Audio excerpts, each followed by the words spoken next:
Network Television proudly presents, for the first time ever, the 1986 Goodwill Games from Moscow and from Madrid.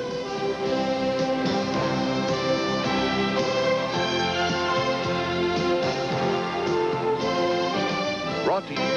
And now, here is the host of the 1986 Goodwill Games. From Moscow, Bob Neal.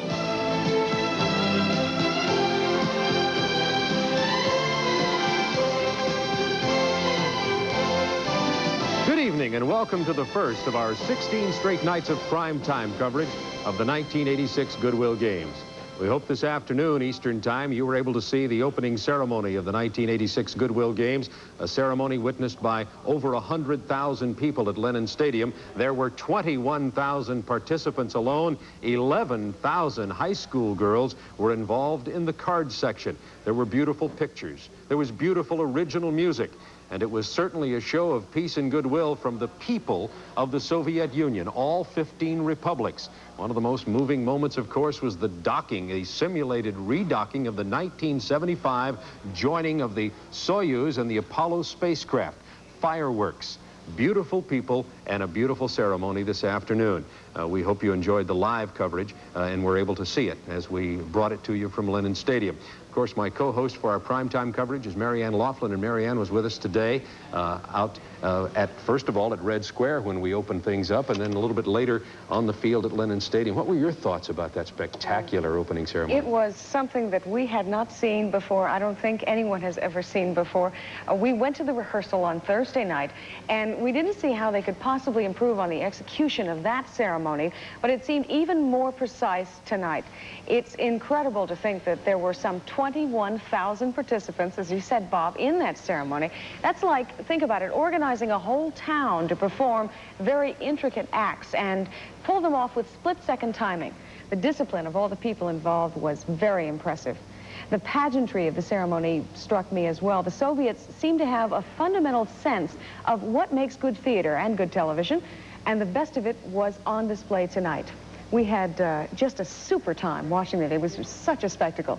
We'll be showing you some highlights of that, of course, as we go throughout the evening and throughout these games. I'm sure you'll be seeing pictures in print publications and on television for a long time to come of the opening ceremonies of the 1986 inaugural Goodwill Games. Of course, the competition has started, and we have had some great competition. And during the next 3 hours, we'll be showing you a great deal of that. Some exciting moments, some surprising moments, some world records were set, and of course, there has been some controversy in the opening of the Goodwill Games, and we'll have more on that just a little bit later. One of the most moving moments in any opening ceremony is the lighting of the flame. The flame of international goodwill, the flame of competition, was no exception at the opening ceremony, which was happening when sometimes when we say tonight, understand that we are 8 hours ahead of the Eastern Time Zone in the United States, and when the flame was lit at Lenin Stadium, it was actually dark in Moscow, and it was certainly one of the most moving sights. The flame generated through the movement and the pageantry of human bodies in what's called a vase construction on the field at Lenin Stadium. The lighting and the bodies writhing around a vase construction, a scaffolding as it were, emanated a flame that sped up into the stands, into the card section, and on to the flame, which will burn throughout the 16 days of competition. As you see the flames starting, those are human bodies and flags being waved on the field from the opening ceremonies previously today. They went up through the stands, into the light, and now let's watch and listen.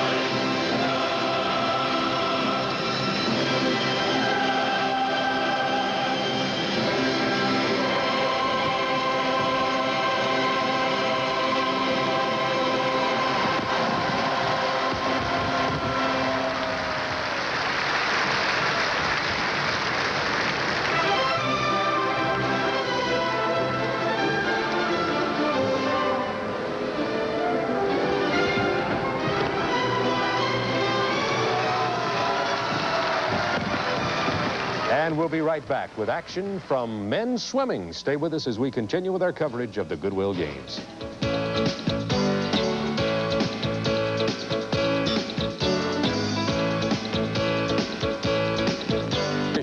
At the Olympic Swimming Complex, where the men and women's swimming competition got underway actually yesterday, Moscow time, and we've had several events already. One of the most grueling of the events, and one of the most interesting, one we've been looking forward to seeing, is the men's 800 meters. It's a grueling event, and of course the star. Everyone wanted to see a man by the name of Vladimir Salnikov. He holds the world record. He holds the world record at 800 and 1,500 meters. He may be the best distance swimmer in history.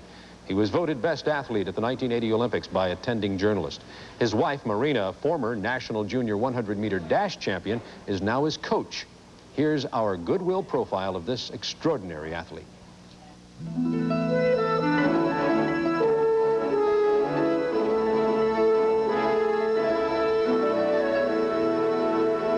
The only reason the Salnikovs can walk the streets of Moscow unrecognized is because of the 1980 and 1984 Olympic boycotts. Those boycotts kept Vladimir not only out of the pool, but out of the record books as well, which he surely would have entered, and thus out of the sight of the media. They can even go out on the town, meeting friends before a performance of Moscow's world-famous puppet theater.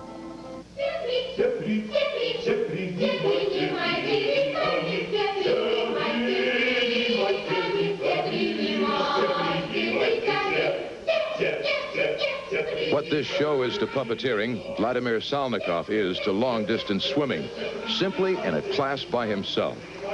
Now his wife Marina helps him train.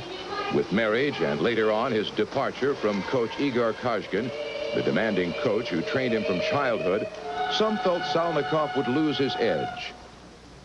You can say only when they got married. Next season, I broke 3 world records on 400, 800, and 1500 freestyle.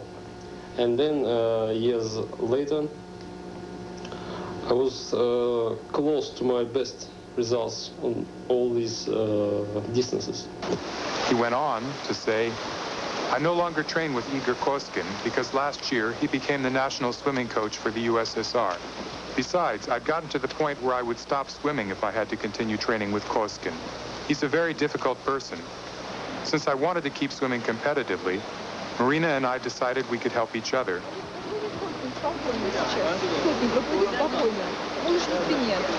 I have a degree from the Sports Institute of Culture and therefore feel qualified to help Vladimir maintain the proper balance in his training. He is very strongly self-motivated, so getting him to put in the hard training necessary in his event is seldom a problem. We complement each other very well, both in his training and in the rest of our life.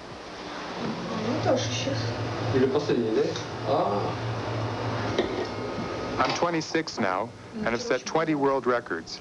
But the first time I understood that I was really good in swimming was when I was 17 years old. My first major success came at the European Championships in 1977, when I won the 1,500-meter freestyle. Sometimes I feel I can do a little more. I have strength to keep that hard training and to participate at the big international events. So, if I will not feel I am strong enough, it will be time to retire. And the man is out to do it again, taking on a brand new, fresh field of young up-and-coming distance freestylers. We've just got the 800-meter freestyle underway. Vladimir Salnikov immediately beginning to exert his authority on that field. Let's take a look at them. Lane 1, top of your screen, Jeff Irwin, USA. Stepping lies from East Germany in lane 2, Alexander Gojukovic from the Soviet Union. Vladimir Salnikov, our leader in lane 4. Edward Petrov from the Soviet Union in 5. Scott Brackett and Sean Killian in 6 and 7 from America.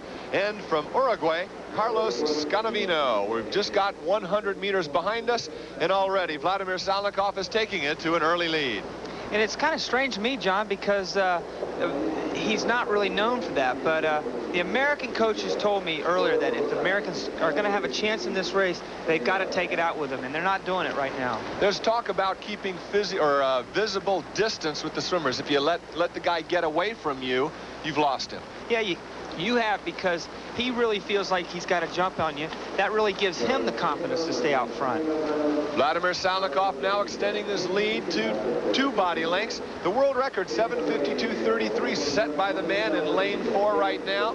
He did that at a pre-Olympic meet in Los Angeles. You know, an interesting stat on him is since 1978, which was 8 years ago, he has only lost a race, the 400, 800, or 1500 once.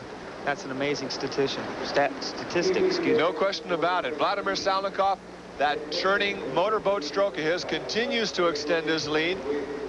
Now at 200, he's flipped at a 156.18. It looks like we're heading for a possible world record. He's going out very quickly. He is. He says his secret is a slightly wider than normal aorta, which is one of the 4 channels of the heart, and this helps his ability to accept stress a lot better. So his blood coursing through his veins, re-energizing his muscles with each and every pounding of the heart. He's now at 250 meters, approaching that mark, and he doesn't seem to be slacking at all. This is not just a momentary push by him. He's continuing to extend this lead, and I can hear the crowd beginning to anticipate a possible record. I don't know. He just looks like a machine out there. He doesn't even look like he's trying. His stroke looks nice and strong. He's riding high on the water, breathing every other stroke, meaning he breathes on one side, takes 3 strokes, and breathes on the other. You know, Rowdy, you retired the sport of swimming in your later years and then came back to try again. How old can a swimmer be and still succeed in this sport?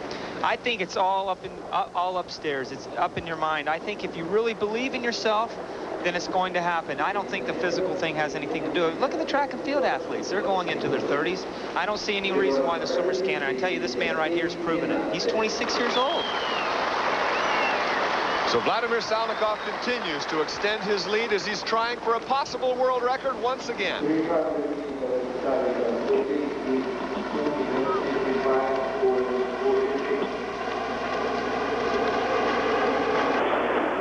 The man on the right of your screen, a national Soviet treasure, Vladimir Salnikov, the greatest distance freestyler in the history of the sport on world record pace. In fact, he's a full second ahead of world record pace. But let's meet all swimmers in this field. In lane 1 on the far right, Jeff Irwin from the USA. Stefan Leis from East Germany in lane 2. Alexander Gadjukovic from the Soviet Union in 3. And they're all racing the big man in lane 4, Vladimir Salnikov. Lane 5, Edward Petrov. Lane 6, Scott Brackett from the United States. Lane 7, Sean Killian, the other American. And Carlos Scanavino from Uruguay is in lane 8. But the story in the middle of the pool. Big man Vladimir Salnikov, unbeaten in distance freestyles for 7 years. And we spoke with him earlier about the burden of always being on top. It's very difficult to stay at the top in the big sport in swimming. And it's always, I need always tell to myself, you should stay or you should leave. If I want to stay, I need to work a little more harder than the day before. And he continues to be on top. Vladimir Salnikov stroking mechanically to 44 strokes a lap. Rowdy, this man is owning this race. And it's hard to believe, John, because ordinarily he's a negative split type swimmer, meaning he usually comes back a lot faster than he goes out. For example, at the 400, he was 3:54. He's usually not that fast going out. And it's strange to see this. He's definitely taken on a world record pace, though. There was talk amongst the Americans that perhaps this would be the time that the king would fall, and he's putting it right back in their face. This man, 27 years old, happily married to his wife, Marina, who is now a part-time coach. He is stroking well ahead of his world record pace. Well ahead, ranging towards his possible world record of 7:52.33, a time he did in the pre-Olympic meet in Los Angeles in 1983. He is so far ahead of the field right now, it's incredible. I really thought the Americans would try to go out with him, but he's out so fast they couldn't even begin to hang with him. Well, currently in second place is teammate Eduard Petrov from the Soviet Union. This man is another interesting story. He's broken his leg playing basketball, not once, but twice, in 1981 and in 1983. And this man is now fighting it out for second place. Vladimir Salnikov flipping at 5:53.27. He's got 200 meters remaining and a possible world record, a likely world record in the making. You know, he's had that nagging shoulder injury for the last year, and he had to swim internationally. It really surprises me that he is at this pace. They say he strokes traditionally 44 strokes a lap, not 43, never 50, 45, 44 strokes a lap. How can he do that? He's just like a machine out there. I think it's from years and years of training, of years of hard work and getting out there and working on your pace. To be a distance swimmer, you have to work on pace. For example, each 100, you want to know exactly what your splits are. I can tell you that right now. He's thinking exactly where he's at. He knows exactly the times he's at. We're coming down to the final 2 lengths of the pool. An official will stand over his lane and ring a bell, telling him 2 lengths of the pool remaining. A 6:54.84 is the world record split. This man is at 6:52.61. The crowd applauding, something the world record being set right here in the Goodwill Games in Moscow. Vladimir Salnikov, without peer, the only man to hold this 7-year unbeaten streak in all distance events. I think you can really feel the crowd now. The crowd started picking up, and all of a sudden he started picking up. So I know he knows where he knows that the crowd's behind him. Count these strokes for the final length of the pool. 44 strokes is regular as clockwork. The existing world record, once again set by Vladimir in 1983 at the McDonald's Olympic Swim Stadium in a pre-Olympic meet in Los Angeles. The time, 7:52.33. Vladimir may break 7:50. Believe me, he knows exactly where he's at. He's going to be close to breaking 50. He's going to get under that world record for sure. A new world record for the Soviet treasure. Vladimir Salnikov, 7 minutes, 50.64 seconds, and he's got energy to burn. Waving at the crowd, smiling at the crowd, his Soviet teammate. Edward Petrov coming in 2nd place. And for the United States in the bronze medal, Sean Killian coming in 3rd in lane 7. The Soviets on their feet, applauding, flags waving. One of many world records. He's hidden from view for the last year or so, but he's come back with a vengeance. This man is still a force to be reckoned with. Married, 27 years of age. Not to take anything away from Vladimir, but the Americans had a super race out there. 8:02 is very, very good for both Sean and Scott Brackett. And now for the official results. The winner, of course, the world record holder, the champion, Vladimir Salnikov, Soviet Union. His new world record time, 7:50.64. Teammate from the Soviet Union, Edward Petrov, came in 2nd. And United States' Sean Killian, on his way to Cal Berkeley next year, came in 3rd.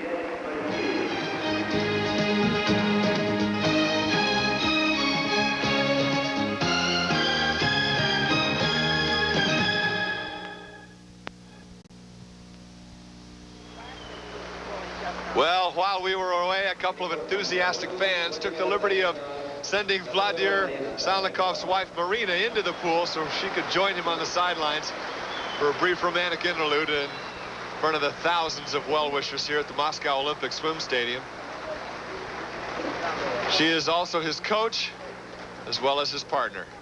So now let's join Vladimir as he receives his gold medal and listens to the Soviet national anthem.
One of the most incredible things about the incredible Vladimir Salnikov is his sense of persistence. Although he swam in the 80 Olympics, he was disappointed not to be competing against the Westerners who were boycotting, such as the U.S. swimmers Mike Bruner and Brian Goodell, who both turned in impressive times at the 80 trials. Of course, in 1984, a boycott once again kept Salnikov from testing his strength against the best. But this time it was Salnikov's turn to sit out the competition.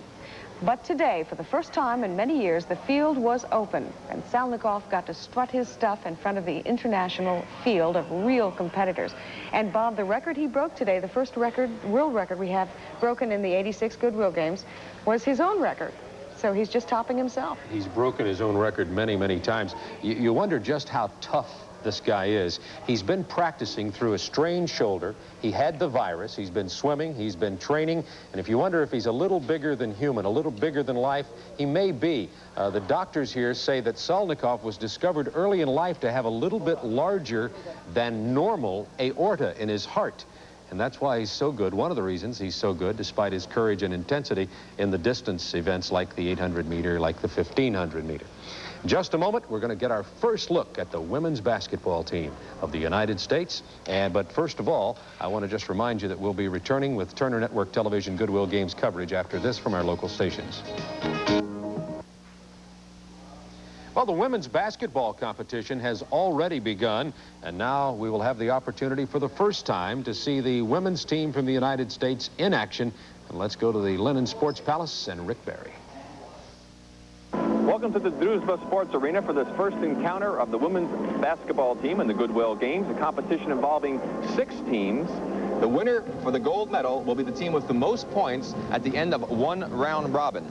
Now, 2 points are awarded for a win, 1 point for a loss. The United States team going up against the team and that surprised the world champion Soviet team early in June, winning by 1 point. What can we look for in this Yugoslavian ball club? Well, they really are a new team. They've got about 5 players from the Olympic team, and Polana Dornick, who was one of the leading rebounders and scorers in the Olympics, is playing on this team, but Jasmina Prezic is not on this team. She played at Maryland and was really a great ball player for the Yugoslav team. She is missing, so they're completely new, and they picked up another player inside, a 6'8" player that's really strong inside, and what the Yugoslavians like to do is bring the ball down low, and that's where they like to score most of their points, even though they will take the outside shot. But they're not a running team, and they probably will not try and run with the Americans. Now, you've been involved in a lot of international competition yourself. The game is much more physical than the college game.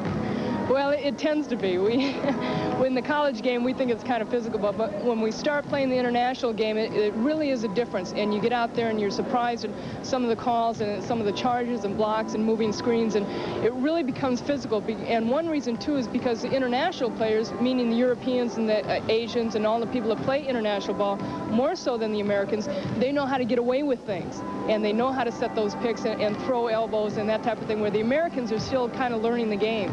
Well, and speaking about the Americans, Bill Russell, this is a very, very exciting women's basketball team. Yes, it is. Run and shoot. If they're going to win this competition, they will have to use their quickness, which is their greatest asset, using full court pressure defensively, picking the other teams up full court all the way to, like, for example, the Yugoslav team, to try to keep them from setting up inside because they can't match them physically. Well, they have a lot of great individual talent on this team now. Coach Kay Yao was saying that she would like to give the opportunity for these gals to get that freelancing in offensively. And that is the reason they're going to use the wide open ball game. Because if you use a full court press, the court is wide open because you have control of it. Now, what they want to do is run the fast break, pressure defense, but they're going to have to play some half-court defense, and that's where they may have some problems. And if it's a close ball game, they also may have problems because they are not a very good passing team. All right, and right now, let's take a look at the starting lineups for this ball game. First of all, for the Yugoslavian team and their head coach, Milan Vasiljevic, his starting backcourt, Stojna Vangoloska, who is the lead playmaker, Jelisa Komnenovic, the captain. Then there will be Polana Dornick in the front court, along with Bojana Milosevic, and Razia Mujanovic is going to be the center. She stands 6 feet 8 inches tall. The other forward, Dornick, Bill, 6 feet 4 inches tall. Milosevic is 6 feet 1.5 inches tall. For the United States, it'll be Teresa Edwards, along with Cami Etheridge in the backcourt, and Donovan at center. Cheryl Miller and Katrina McLean will be playing in the front court. And the United States right away with a good pass inside, count the basket for Edwards. and a great way to start off this Goodwill competition. Rick, while you're talking about the heights, Ann Donovan is the second tallest participant in this competition at 6'8". Now, she's not even close when it comes to the next tallest person. We're talking, of course, about the Russian gal who stands 7 feet 1 3/4 inches. Now, this is what we expect from the American team, pressure, so that they can't really easily get into that half-court offense. Good play by Cami Etheridge to knock it loose. That's Cheryl Miller. McLean, she crashes in and commits the offensive foul. A good defensive play that time by Vangaloska, the lead playmaker for the Yugoslavian team. Yugoslavian team will look to try to get the ball inside to their big people, and there's the pressure we had mentioned. Donovan on Vujanovic, and again, good defensive play on the part of the United States. Cami Etheridge over to Cheryl Miller, and McLean loses the handle inside. It'll be Yugoslavia's ball. Now, some of the young kids won't be used to the full body contact that's part of the international game. Although our college game is rather physical, is not nearly as physical as international ball, Rick. They have a little timeout in the court, Bill. Van Galoska was hit in the nose, and interesting enough, in the Canadian practice games that they had, they called an offensive foul for her pushing off. Maybe she's not used to the national competition either. Well, the American girls were pretty tough. They broke, I think, 2 or 3 noses against the Canadian team, and very physical indeed. You saw a good shot of Van Galoska there holding on to that sore nose. Nice quick pass inside. McLean scores it in, counts the basket. Good pass from Teresa Edwards. And that Teresa Edwards is a very exciting player. She really can see the openings. At Georgia, they call her the tree. And the reason being is she's very aggressive inside, and that time you saw how wide open she got the ball. And when she wants it, she gets it and puts it up inside. And McLean, a very strong inside player. Of course, as Ann pointed out, Teresa is from the University of Georgia. We should point out the schools. Cami Etheridge from the championship undefeated team from the University of Texas. Ann Donovan has graduated, played in Japan this past season. She was from Old Dominion. Cheryl Miller, of course, from USC. And Katrina McLean from the University of Georgia as well. So Edwards and McLean, of course, teammates used to one another. Now, in the game plan, Rick, the USA team has to keep up this pressure because this is the only way they can keep the game wide open and not have to stack up physically inside. Remember, the 30-second shot clock here is down to 5 now. Inside move.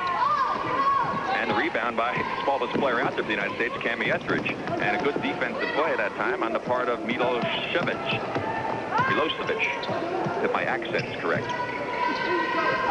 Don't bother, Rick. That's Dornick inside. And Yugoslavia gets on the scoreboard. McLean tripped up, loses out of bounds. No foul. It will be Yugoslavia's ball. Well, you have to understand the main difference in the college game and the international game is in the international game, no blood, no foul. It is very physical indeed out there. A lot of the girls adapt very well to it, but coming from the college ranks, it makes it difficult. And I wonder what kind of problems you had when you had to play international ball. The adjustment is the speed of the game, probably because the official doesn't have to touch the ball in the back court, and also how physical it is. Missed by Dornick inside. Rebound taken away by Donovan. That's Cami Etheridge leading the break. Left side, Cheryl Miller, and she led her too far. Cheryl was wide open on the left side. And again, Ann, we talked about that earlier, the problems with the passing that this team has. These players are used to receiving passes, not giving them. Of course, Cami Etheridge is a passer. That was a bad pass for her. It was interesting to see in the pregame warm-ups also that they were working on a lot of passing drills. One area of the game that head coach Yao is very concerned with. She said it's a close game. She's concerned about having to play slow down. A shot missed outside by Vangaloska. Edwards taking it all the way. McLean on the follow. Good play by McLean. And we're going to take a pause right now, and we'll be back in just a moment.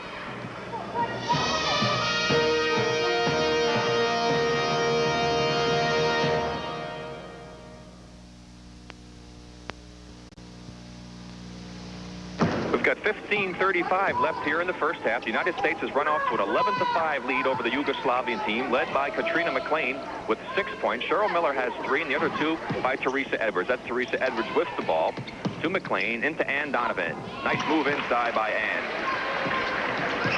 She used her height very well that time. Yes, and, you know, sometimes if she has a problem, it's her hands. She doesn't have very strong hands, but once she gets her hands on it and get control of it, she's a pretty good ball player. And how do you think the pressure's been working thus far? Oh, very good. The Americans have really kept up a lot of pressure. It's interesting to see the Yugoslavians defensively have gone into a zone now. Golic misses inside, controlled by the United States. That's Cami Etheridge bringing it up for the U.S. team. Another defensive rebound by Ann Donovan. Well, when you're 6'8", playing women's basketball, you better get some rebounds. Cheryl Miller on the moves, called for traveling, and a call you don't see all that often on moves to the basket. Normally, you get away with murder, and as you can see, the officials don't handle the ball, and the teams will quickly try to get it out of bounds and up the court from the sideline. You know, it's interesting, too, Rick. Internationally, you get that extra step, and a lot of times when the Americans take it, they'll automatically call traveling. Very good point. I noticed that the Europeans get away with it. Could the difference be that the Americans take? Travel.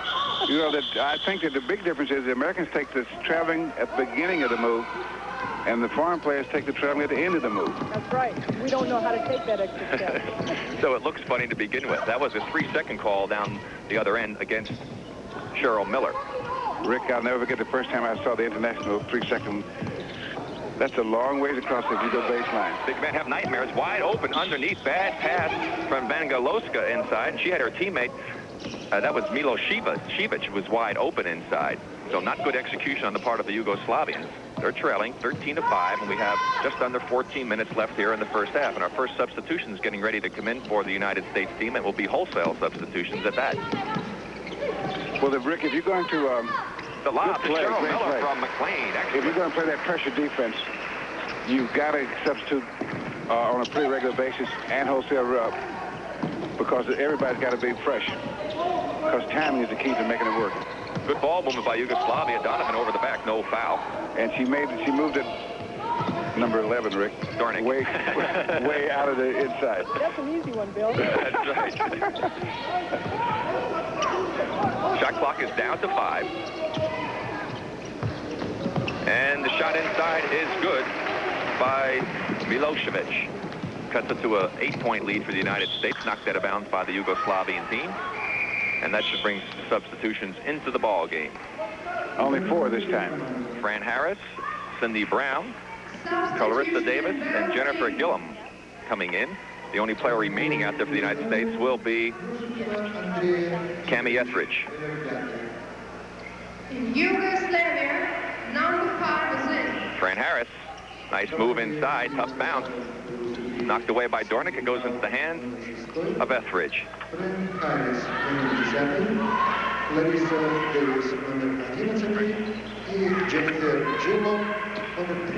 That's Cindy Brown out in the corner. In the USA, number 6, number 10. United States looking inside. Harris from the outside. She misses. It's 0 for 2. And inside on the rebound, Clarissa Davis, MVP in the NCAA tournament. Championship Texas team. Ball will be going over to Yugoslavia. We're having some trouble with the audio portion of our program, and we are working to fix it. That's for Ann Myers, that is. We have had a difficult problem with that all day long. So we will have Ann joining us as soon as we can get that problem fixed. Right now, the United States team enjoying an 8-point lead, 12:25 remaining here in the first half. Offensive foul, pushing off. Vangaloska, actually, no, the call was on, that was a substitute, number 5 has come in. That's Nikolic, Andrea Nikolic. First substitution for the Yugoslavian team. Cindy Brown inside to Clarissa Davis, hit from behind, no foul. Following it up is Fran Harris. Fran Harris out of the University of Texas. Her first 2 points. United States now leading by 10 points, their biggest lead of the ball game. And there's that full court pressure. The Yugoslavian team having a difficult time handling it. Takes them a while to get into their set offense. And so far, the American team has kept them from really getting into their offense. They've gotten a couple of shots inside, but they have not normally been that successful. Good shot from the outside by Nikolic. Her first points of the game. Now, what the Yugoslavs like to do is get the ball inside to relieve the pressure, and they have some pretty good outside shooters. Jennifer Gillum, nice turnaround move. Jennifer Gillum out of the University of Mississippi.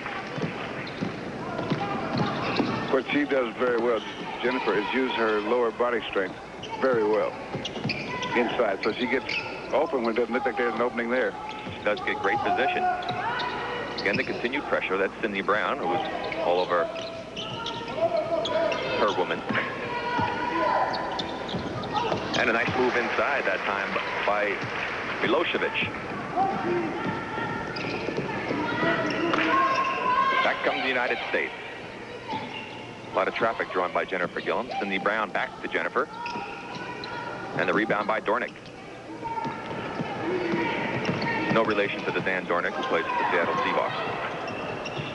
Good play inside. The foul is going to be against Parisa Davis as Nikolic made the pass inside to Komnenovic, who is the team captain for this Yugoslavian ball club. She'll be going to the free throw line.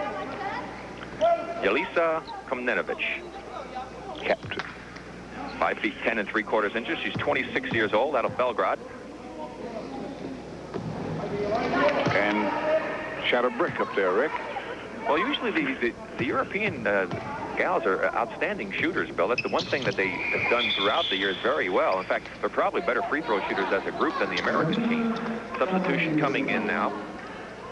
It's Krivokapic comes in to the ball game.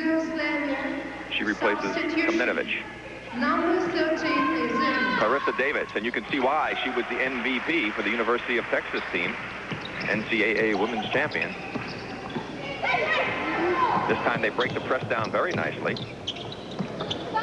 Milosevic can't do much with it. United States, again, doing an excellent job keeping the Yugoslavs out of the inside. And just as you say it, they managed to get one inside, but the shot was missed by Golic.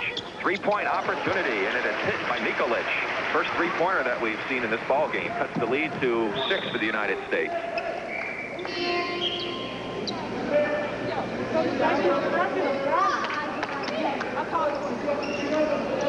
Now we have a substitution coming in to the ball game is Cynthia Cooper.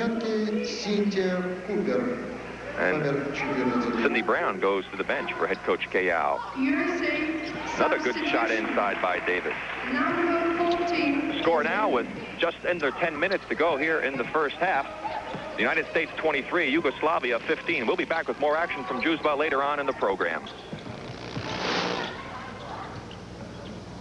And there you have a look at the location near Gorky Park of the Druzhba multi-purpose gym.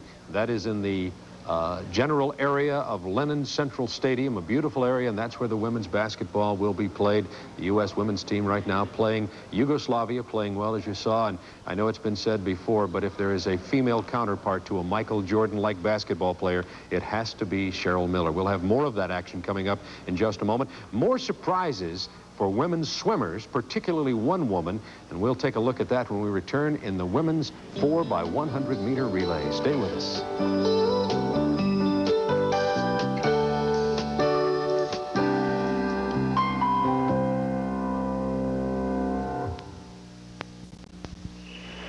The Glamour Sprint Relay, the 4x100 relay, 4 teams competing in this, 2 of which represent the United States. In lane 3, the East Germans. In lane 4, America's A team. In lane 5, the team from the Soviet Union. And in lane 6, America's B team, their 5th through 8th fastest freestylers. Each swimmer swims 2 lengths to the pool freestyle. They make the exchange. Monitored by video cameras up above, the swimmer may not leave the blocks until after the swimmer in the water touches the touch pads. Down and back, and twice again down and back. We've seen this event. The United States won a gold medal in the Olympics in 1976, beating the East German team there. Can they do it again? I think they can. They're leading off with Kathy Coffin, our premier sprinter, and she's going to try and get the team a real big lead. It's real important for your momentum to keep the momentum going for the team, and she's sustaining that lead. And your exchanges are very important because when it comes down to a close race, the close exchanges are going to save you time. No question about it. Our leader, currently Kathy Kaufman, the elder stateswoman on the United States team. To her left at the top of the screen, that's Kirsten Kielgas from East Germany. Svetlana Kopchakova from the Soviet Union and Melanie Budemeyer rounding out the field. Now in the water, Paige Zemina from the United States, a woman no stranger to major international competition herself. She has swum on several junior teams for the United States, and last year competed in the World University Games in Japan. And all of these women on the United States A team are in college, and relays are very important in collegiate competition. And it's really great to see the women swimming. The average age is about 20 for this relay, and that was considered old at one time, but now because of Title IX, because of athletic scholarships, these girls have been able to continue to compete and get better. So in the water, Paige Zemina, she stands 6 feet tall. For the Eastern German team, Dagmar Haas. For the Soviet Union, Inna Abramova and Julia Gorman rounding out the American B team in hot contention for the 3rd place at this point. Now the middle of the relay, it's Angel Myers on the blocks, ready to launch into the water for the American team. And she got a nice clean start. Angel's a very powerful sprinter. You'll notice she's got a fast turnover. You want to recover your arms as quickly as possible. She's got a nice strong kick. You can see the wake following her, and she's just blowing them out of the water. Angel Myers with that powerful kick and rapid stroke extending the lead for the United States A team. Followed closely by the teams from East Germany and the Soviet Union. And these relays are always a lot of fun and the glamour event in this competition. You're swimming with 3 other people, and it's just a lot of fun. Your teammates are depending on you, and you want to bring home the gold for the USA. Angel Myers, predominantly a 50s freestyler, made this team in the 50 freestyle, also has a good 100 butterfly, now mixing the two in the 100 freestyle. Coming into the final anchor leg, we're turning it over to Stacy Cassidy. We've led off with our swimmers with a lot of speed. Kathy Coffin, Paige Zemina, Angel Myers. Stacy's specialty is the 200 freestyle. She will be swimming that in the individual event, and she's just going to try and hold on to that lead, and she's going to have a great second finish. The world record at 3:42.41. Currently, I think it's rather safe. But Stacy Cassidy from the United States taking advantage of the lead handed to her by Kathy Coffin, Paige Zemina, and Angel Myers. That lead, smooth water, it's a benefit. That's right. You like to get your team out in front. They're going to all be swimming in smooth water, and you just feel faster, and you just bring it home. Well, now we have an exciting fight. The United States B team is in the thick of it with East Germany and the Soviet Union.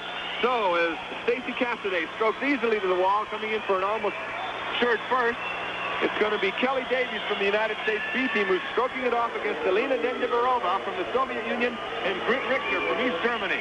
And it looks like the United States B team is going to beat the East German squad for the 3rd place medal. America's first team wins it with a time of 3:47.68, coming in second East Germany. Soviet Union with a 3:51.21, and the United States B team coming in for the bronze medal. So there on your screen are the final results. USA A team in first place, their time 3:47.68, followed of course by the silver and bronze. Now let's go down to the water's edge with one of the team members and Nancy Hogshead. We have with us Kathy Coffin, leadoff swimmer in the women's 4x100 freestyle relay. Kathy, what was the mood of the team before you swam? Well, we knew that the Russians are pretty strong in relays, and they go after relays pretty strong. They go after them hard. We knew that we'd have to swim fast to beat them, because they like to win relays just as much as we do. Very good. What was the strategy of the order of swimmers? We put, I led off, and then we went down in line just a couple of, if we went fastest to slowest, which is only, a couple of tenths in between all of us, but to get clean water and get us the lead, which helps the 2nd, 3rd, and 4th people to swim. Win going away for the first place points and awards. The team, Kathy Coffin, Paige Zemina, Angel Myers, and Stacy Cassidy. And Turner Network Television's Goodwill Games coverage continues after this short break. Stay tuned. Muscovites have many of the same pastimes as city dwellers in any city all over the world. And one of them, usually indulged on weekends here, is a trip to the Hippodrome to watch the horse races. Our feature reporter, Paul Ryden, made the trip himself recently, and here's his story. Welcome to a day at the races, Soviet style. This is the historic Central Moscow Hippodrome, where 3 days a week, the gates are open to fans of the sport of kings. From the twin spires of Churchill Downs to Moscow's Hippodrome, the similarities are there all right. This spire back here, however, is an only child. Similarities? Sure there are. Whether you're at Santa Anita or at one of the Soviet Union's 62 racetracks, you gotta have a program. And there's no need for an interpreter. This makes about as much sense as a racing form anyway. The jockeys, they're just as short over here. Of course, there are differences. Admission is free, and trotters and thoroughbreds would never share the same hippodrome on the same day in the bluegrass. Now, there are 4 forms of betting, from Adinar, which is pick the winner, to Trenoy Express, the Soviet equivalent of a trifecta. But to a Western observer, there just seems to be something terribly capitalistic about lining up at the windows to put a few kopecks down on the ponies.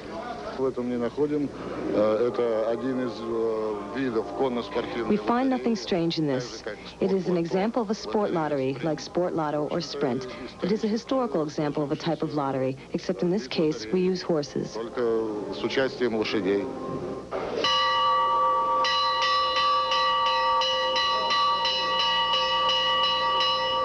Скачку повел Рид. На втором месте режим 7-3.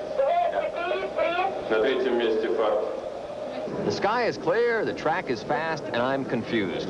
There are thousands of people here taking the command to keep it down to a dull roar and putting it into practice. See, this place not only looks like a museum, but the fans, compared to American horse racing fanatics, sort of act like they're in one.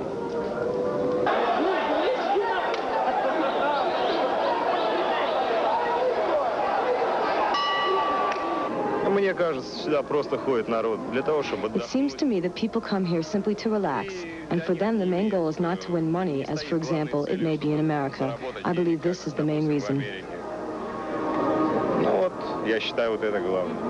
One of the more exciting things to arouse the emotions of the fans was a controversy that had several of them lined up at the cashier's window, hoping to get their money back after a jockey fell off a horse. No telling if they can get away with that over here either. In all, there are a few betting ticket stubs dramatically ripped in two. If there's any gnashing of teeth over rubles misspent on some glue-bound nag, it isn't shown. It's just another day at the races. And as any good Soviet sportsman will tell you, there's always Wednesday. At the Central Moscow Hippodrome, I'm Paul Ryden for the Goodwill Games. Well, the Hippodrome in Moscow, Sportsman Park in Chicago, it's all horsemanship. We just looked at one kind of horsemanship that a lot of you know more about probably than the next one that's coming up. There's another that we'd like to tell you about and show you right here. It's on display in the Goodwill Games. The equestrian phase of the modern pentathlon, also known as show jumping, has begun. Of course, the sport of modern pentathlon, which gets very little attention in the United States, is a very popular sport here in the Soviet Union. Here's Leandra Riley. The first event of the men's pentathlon is the ride, where you often have the luck of the draw, because in most equestrian events, man and beast are teammates. But here, you don't find out till just before who you're going to be on top of. Well, that's right, Craig. Just like the Napoleonic courier that had to pick his horse off the picket line and ride over hill and dale, these athletes draw their horse in the morning. It's a horse they've never seen before, and they have only 20 minutes to warm him up.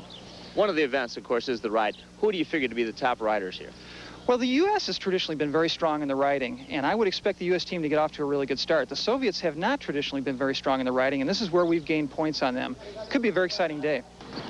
So far, we have had 5 perfect scores. Jouko Pakarin of Finland was the first to have a clean ride within the allotted time of 1 minute, 43 seconds.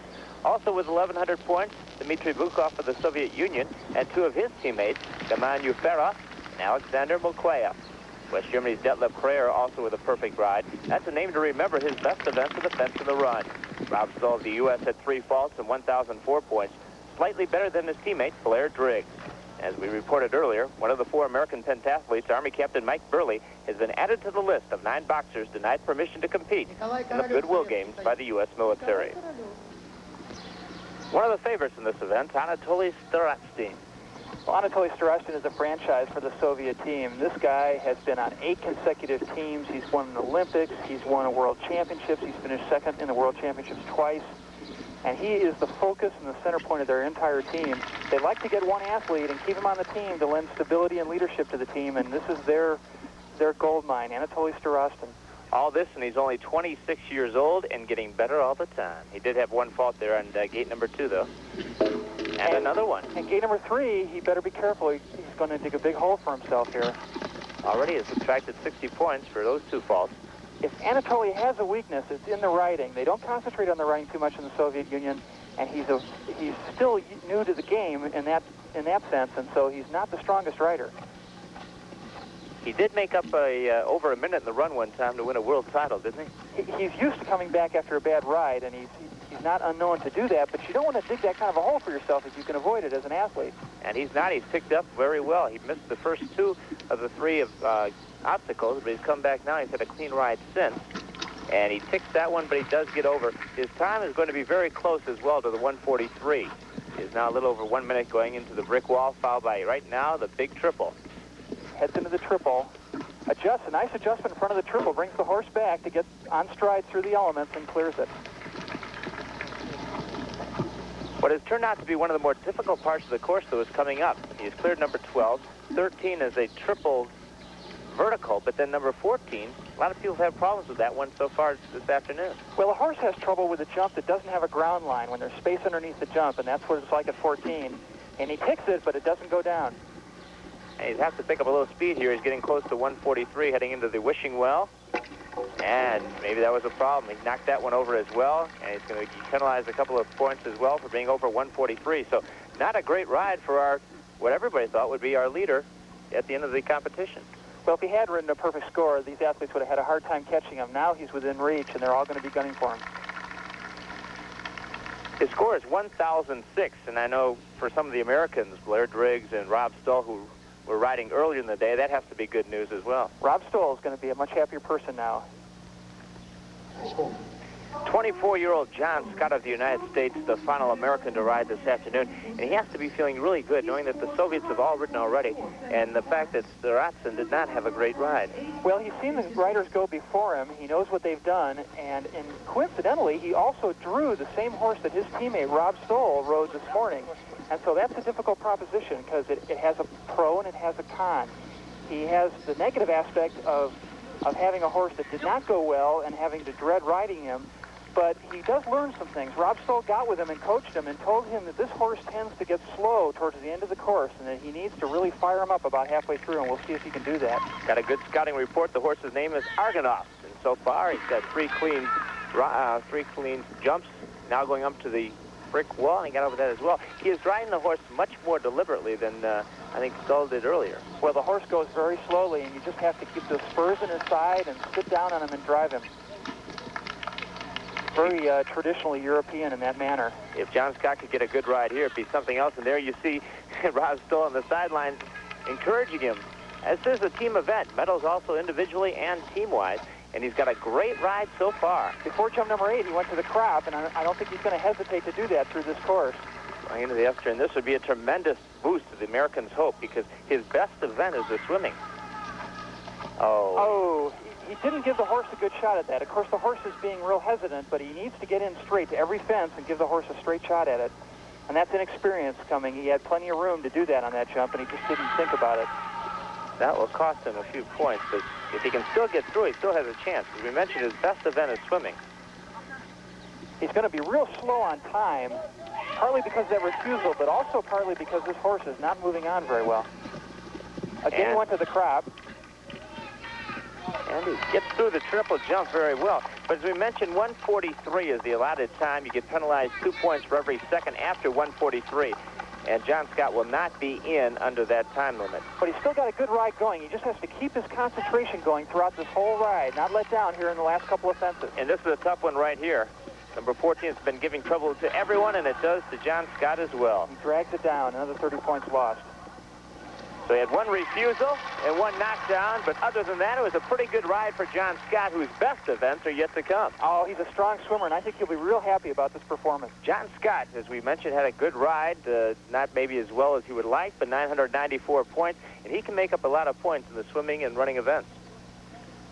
So here are the results after the men's first event, the ride. 5 perfect scores. Jouko Pakharin of Finland with one of them, followed by Dmitry Bukov of the Soviet Union and 2 of his teammates, Kaman Uferov and Alexander Makweyev. West Germany's Detlef Krayer also with a perfect ride. Rob Stoll of the U.S. had the top score for the Americans, 1,004 points, followed by John Scott, slightly better than Blair Driggs. The team standings, Hungary on top, followed closely by the Soviet Union, and Italy, the United States, still very much in the hunt, is fourth. Well, obviously, Craig Sager was reporting from Modern Penn instead of Leandra Riley. Leandra worked this morning on the women's marathon. We have, by the way, speaking of so many announcers, 48 broadcasters and analysts. So every now and then we may have one at another venue or not. We'll hope that doesn't happen very often, but we do have them all over Moscow, even in other parts of the Soviet Union, and some announcers in Spain for the Men's World Basketball Championship as we bring you 16 days and 129 hours of coverage. One more note about the piece you just saw. You saw earlier in the piece and heard our announcer, Craig Sager, talking about Mike Burley, the member of the U.S. modern pentathlon team who was not allowed to compete by the U.S. Defense Department. In case you aren't up to date on that controversy, a couple of days ago, the U.S. Defense Department decreed that none of the members of the armed forces, which included some boxing members, some women athletes, and Mike Burley of Modern Penn, could not compete. So Mike is here, but he was not allowed to compete. We'll be reporting more on that as we go throughout our coverage of the Goodwill Games. In just a moment, we're going to rejoin the women's basketball team, and the U.S. women are playing Yugoslavia at Druzhba. So please stay with us as we continue with coverage of the Goodwill Games.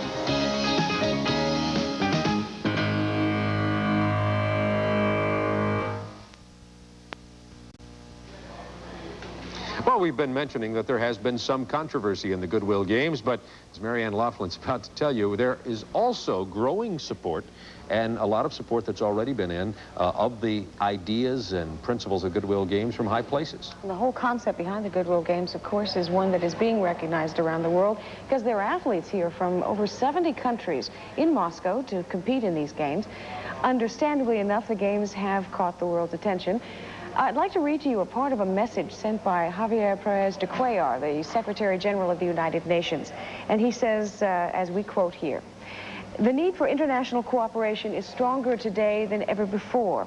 The motto of this International Year of Peace, which is to safeguard peace and the future of humanity, underscores the need for constructive efforts in every region of the world to bring improvement in the conditions of life for all. Our common journey toward a 21st century of peace must be marked by the solution of such urgent problems as ending hunger and want, halting the arms race, removing nuclear weapons, and eliminating social injustice. I send my best wishes to all participants of the Moscow Goodwill Games. May the Goodwill Games, during this International Year of Peace, provide another example of what a peaceful future can bring." Those words, of course, Bob, echoed earlier this evening at the opening ceremonies this afternoon, Eastern Standard Time, by Mikhail Gorbachev, the leader, of course, of the Soviet Union. And we're hearing more and more of this spirit, this international spirit, from all across the world, and it's a nice feeling. Speaking of the spirits, following the opening ceremony, several of the U.S. teams who were in attendance were out chanting USA in the parking lot at Lenin Stadium. Several Russian citizens walked up and chanted some USA too, which was kind of, I thought, interesting, to say the very least. We saw earlier some of the first half of women's basketball. The U.S. women's team playing Yugoslavia. Women's team had a little bit of a problem. They had dropped the lead to only about 4 points. Then, of course, talent started winning out, and the women stretched the lead a little bit. Let's go back to second half action now with Rick Barry.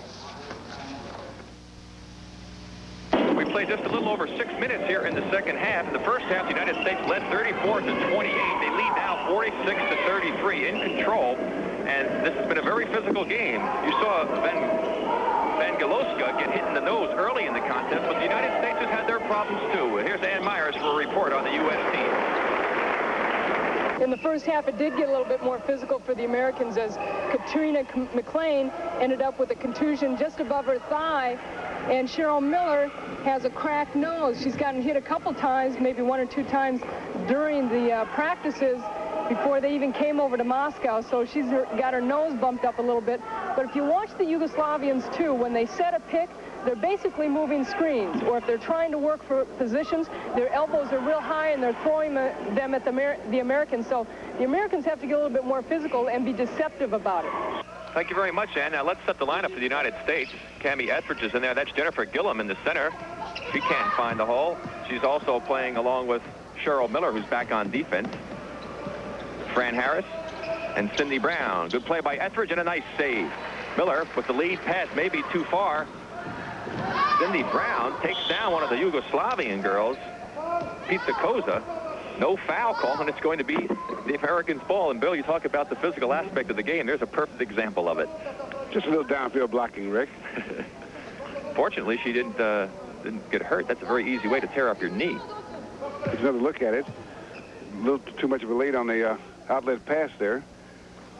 That's like a clip in football. Cindy Brown took out the legs of Pizza Koza, and that can be very frightening at times. And they're going to have to take her out of the ball game, Rick. It's interesting. You'd think it was an incidental contact. That's obviously what the officials didn't call, making a no call, but it's surprising there was no call or foul on the play. The United States leads 49-39 right now. We have 11:33 remaining here in the second half. And again, you can see the pressure defense continuing throughout this ball game on the part of the United States women. Well, the United States women's team is in excellent condition, Rick, because they've kept up this full court pressure the entire ball game, and you got to be in shape to do that. And you have to be dedicated. You got to want to try it, because this is just hard work. Good help by Etheridge along with Cheryl Miller. It's now a 3-on-3 opportunity. The pass to Jennifer Gillum. She gets it over to Cheryl Miller. Score the basket.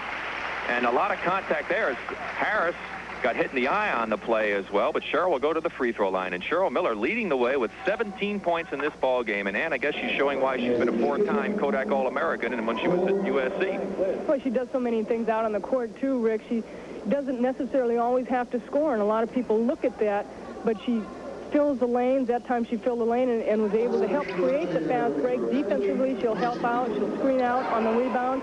And she does an awful lot of things out there on the court that you really don't see. Yugoslavia's with the 2-on-1 opportunity. They're calling an offensive foul. The foul is going to be on the team captain, Komnenovic. And offensive fouls, along with technical fouls, count towards disqualification here in international rules, 5 being disqualification. When you get over 18 fouls, you start to go into the penalty where you get 2 shots every time at the free throw line. That's Cindy Brown. Rebound. Pulled off by Vujanovic. That's Krivakovic for the Yugoslavian team, and you can see that the Yugoslavs very slow getting back offensively. They're not a very quick team, Rick, but they are definitely very physical. Dornick inside. Cindy Brown all over her. Dornick comes up short, and it's taken away by Jennifer Gillum. And you were mentioning at the half that you think Dornick is really having an off game for the Yugoslavian team. Well, she really is. She's having a lot of trouble getting the ball inside, but it's interesting to see her work for position, like Bill had mentioned earlier for Jennifer Gillum. She's got a lot of weight underneath her to get position, and Dornick's the same way. They're not just getting her the ball. Cheryl Miller missing from the outside. He went back to Cami Etheridge, so another opportunity for the American ball club. Inside of 10 minutes left to play here in the second half. The United States in control, leading by 12, 51-39, as Fran Harris comes up short, pulled down by Komnenovic. Lead pass from Bagaloska as the Yugoslavians go back on the attack. Cheryl Miller, good defense, knocks it away. Cindy Brown keeps it alive, but it'll be recovered by the Yugoslavian team and their team captain. Shot clock just started over. Dornick can't get it. Cindy Brown saves it. And Gillum comes away with it. And she throws it away. There's the passing we were talking about, Bill. They're really not all that selective with their passes. And if that continues to improve, which it has since I first saw them in their training camp when they were playing against the Canadian team, they will be an outstanding ball club. Timeout being called right now by the U.S. team. Should point out that Kay Yao from North Carolina State University has some very able assistants.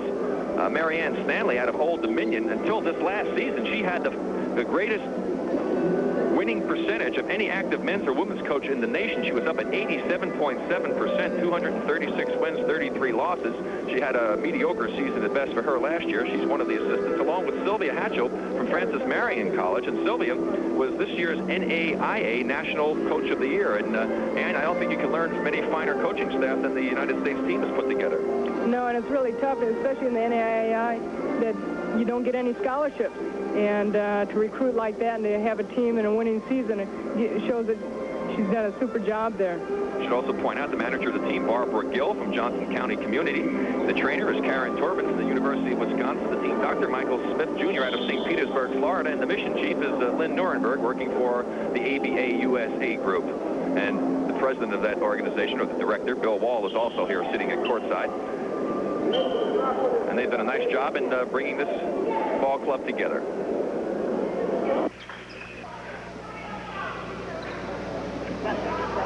.9:15 remaining here in the first half. United States leading by 12. Their biggest lead of the ball game has been 13. And we're going to have a foul called against one of the Yugoslavian girls inside. I think it's Dornick for pushing off. Yes, it was against Dornick, the leading scorer that Ann mentioned about, who is definitely having an off game. She only has 7 points. She has 3 personal fouls. Rick, I think that the reason she's having an off game is the continued pressure that the American team is using, because they're switching, double teaming, and so you have to be careful with the ball. Fran Harris with the missed shot. Cheryl Miller. And Cheryl Miller with her 18th and 19th point. And the United States team seems to be in control.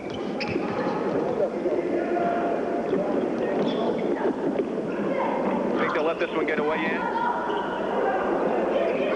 guess we're having difficulty communicating down to Ann, but the United States team again controlling the defensive board. Cheryl Miller going all the way. She lays it in. She has 21 points now. The United States leads 55-39.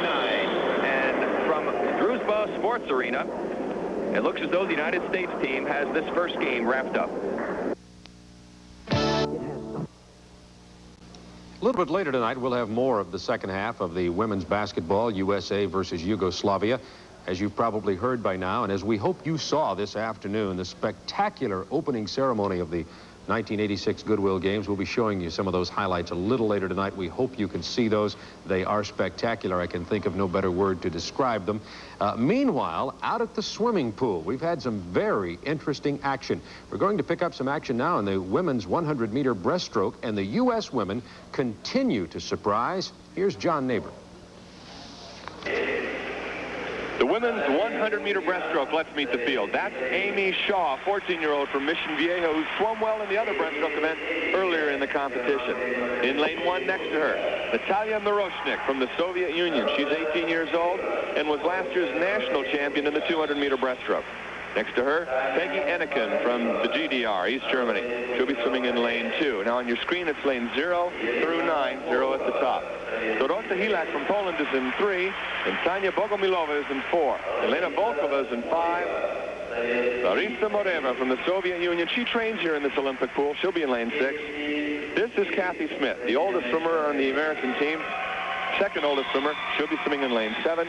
Lane 8, Christy Richardson, and in lane 9, Karen Schwartz.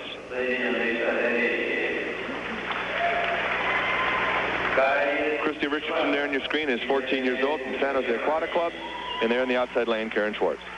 Now, the world record in this event is 1 minute, 8.29 seconds, set by Sylvia Gerash from East Germany. She set that in August of 1984.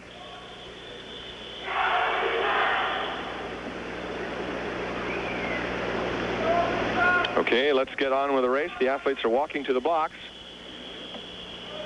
And they're going to just be concentrating on getting a good start. This is a sprint of the breaststroke, just down and back. So they want to get a good start off the blocks.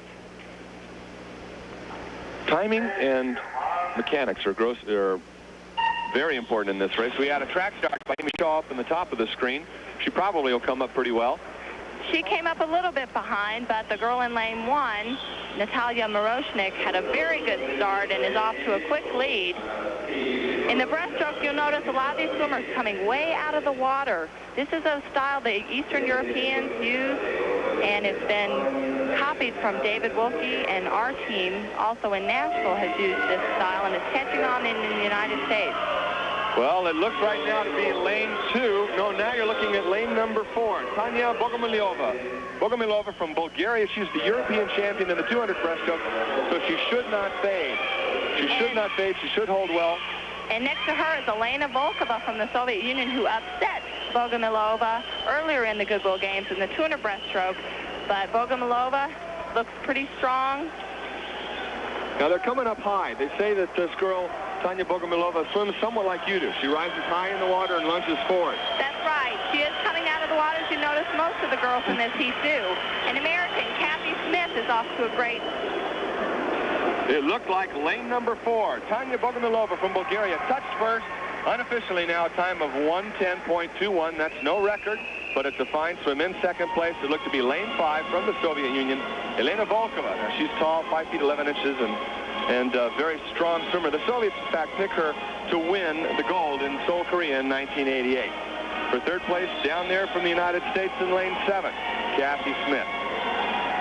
So this is Tania Bogomilova from Bulgaria, the winner for her country here at the Goodwill Games in Moscow. And I think she wanted a little revenge against the Soviet swimmer, Elena Volkova, who beat her in the 200 earlier, and she's going to feel good about that race. Well, let's take a look at those medal count now. In gold, Tania Bogomilova from Bulgaria. The silver medal to the Soviet Union, and Elena Volkova and Kathy Smith of the USA came in third. And as we said before, the U.S. women's swimming team is doing well, and we hope to be bringing you more coverage of the remaining swimming events. Coming up here on our coverage this evening, we'll be bringing you coverage of the basketball competition, men's basketball between the USA and Ivory Coast from Spain. Stay with us as we continue.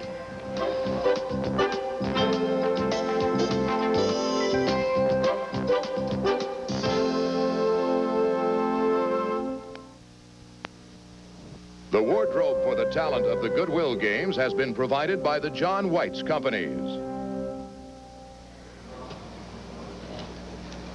Much of the competition in these first days of the Goodwill Games has taken place in swimming. There have been world and American records set. But there has also been a persistent problem with the timing system at the pool, to the extent that the validity of Angel Meyer's 50-meter freestyle record may be in question. For more on that story, here's John Neighbor. The sport of swimming is usually one of the best documented sports in an Olympic program. Usually that's because there's a room filled with sophisticated and highly technical timing equipment filled with checks and balances to monitor the progress of the athletes. As you may have noticed in this telecast, we've had some difficult times with some of the judging and the official results as they've come up on the scoreboard. This is the control center. All the data is fed from the timing system into this headquarters, and it's generated on a piece of paper like this. These are the official results. However, there occasionally have errors creep in. These errors must be corrected manually on a system in the back of the room, and it takes between 20 and 30 seconds for those errors in the corrected form to appear on the jumbo screen off which we call the races.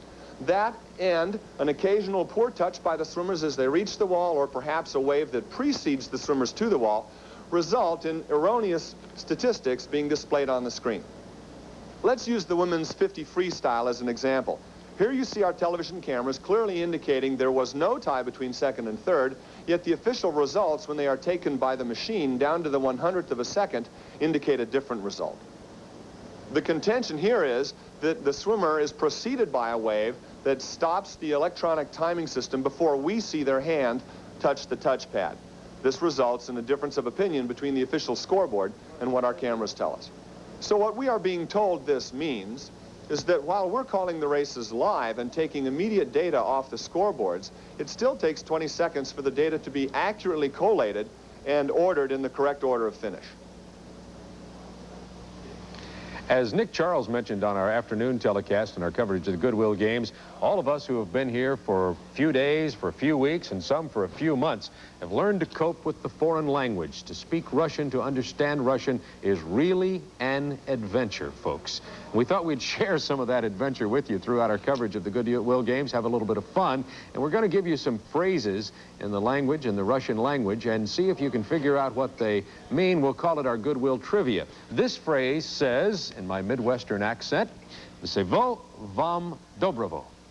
Now, if you know what that means, you'll win the right to watch all 16 days of competition in the Goodwill Games. We'll give you the answer right after this commercial message. Stay with us.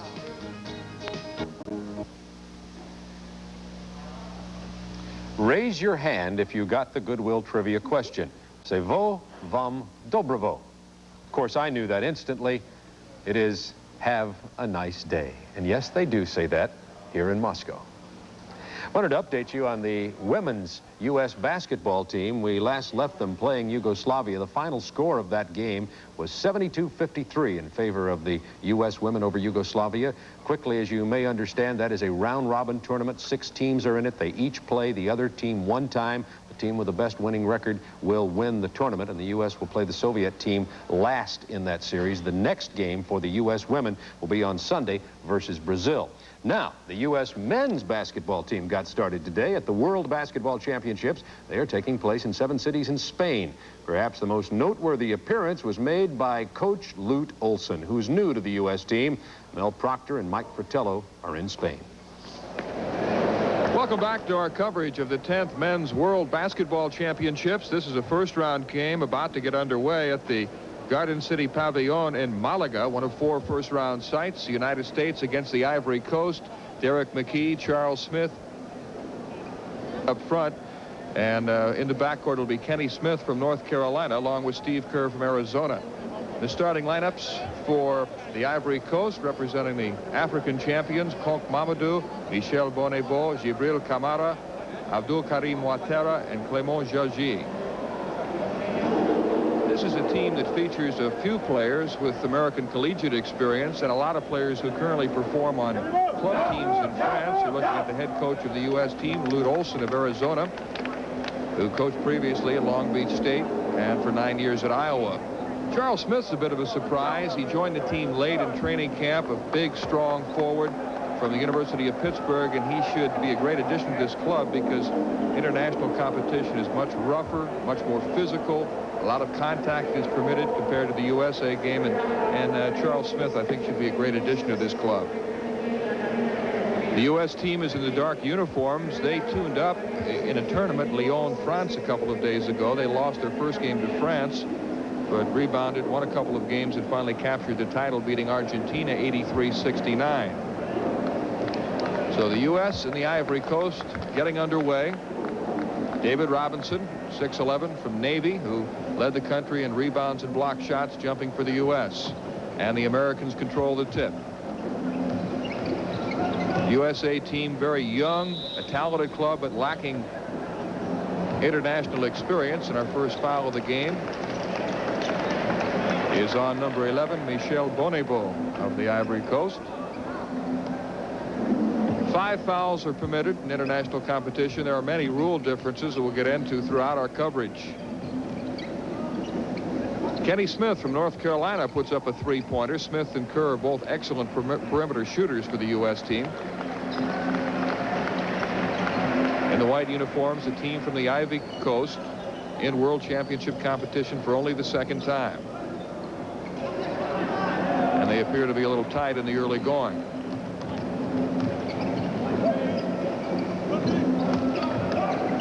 Charles Smith unable to put up a jump shot out to Steve Kerr, a deadly outside shooter, and the U.S. team takes the lead on Kerr's jumper.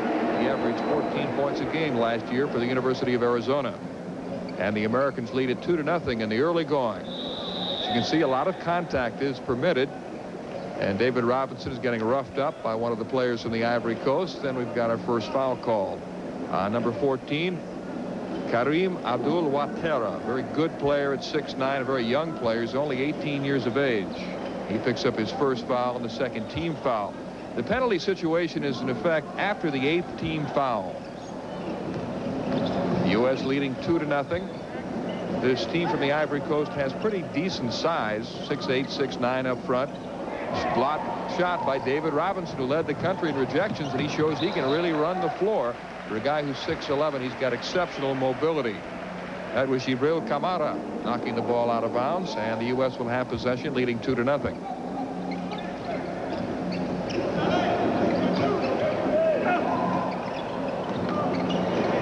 On the follow shot for the United States, number 15, Charles Smith from Pittsburgh, and it's 4-0 in favor of the Americans. The U.S. team finished 2nd in world competition in 1982, losing to Russia in the championship game, 95-94.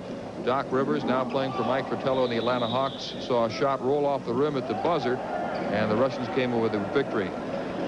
Foul is caught on Michel Bonnebeau, number 11 of the Ivory Coast. He's picked up 2 quick fouls, and the team now has 3. The U.S. leading 4-0. This U.S. team may be a little tight. Most of these players have no previous international experience. They're playing a different style of basketball, and it may take them a while to adjust. Derek McKee from the University of Alabama connects for his first basket. He's regarded primarily as a shot blocker and rebounder, but shows that he can hit the outside shot, and the Americans lead 6-0. The Ivory Coast team taking a lot of bad shots and getting very few second shots. A nice steal. Clement Jadji makes the steal, but unable to hit the jump shot. The U.S. still leading 6-0. David Robinson, a good medium-range jump shooter, and he rattles one in for his first field goal. Looking forward to his senior year at the Naval Academy. Many people in the NBA feel that if David Robinson had been eligible for the NBA draft this year, he would have been the #1 pick in the entire draft. The player who entered the Naval Academy at 6'7" and grew 4 inches. He contemplated leaving Navy after his sophomore year and perhaps transferring to a school where he could play basketball and not have to worry about a military obligation. But after thinking over the situation, he decided to stay at Navy, and they're glad that he did. So the U.S. leading the Ivory Coast 6-0 as the timeout has been taken. Lute Olson is the head coach of this U.S. team, but he's got lots of help. Bobby Cremens from Georgia Tech, Jerry Pym of the University of California at Santa Barbara, and Scott Thompson, one of Lute Olson's assistants at Arizona, make up the coaching staff for the American team.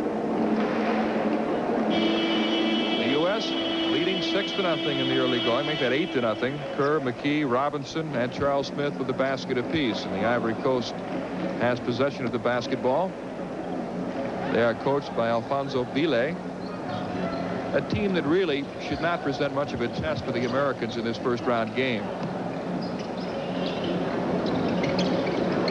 The Ivory Coast team still looking for their first basket. Saw a 3-point attempt. The 3-point rule is in effect in international competition.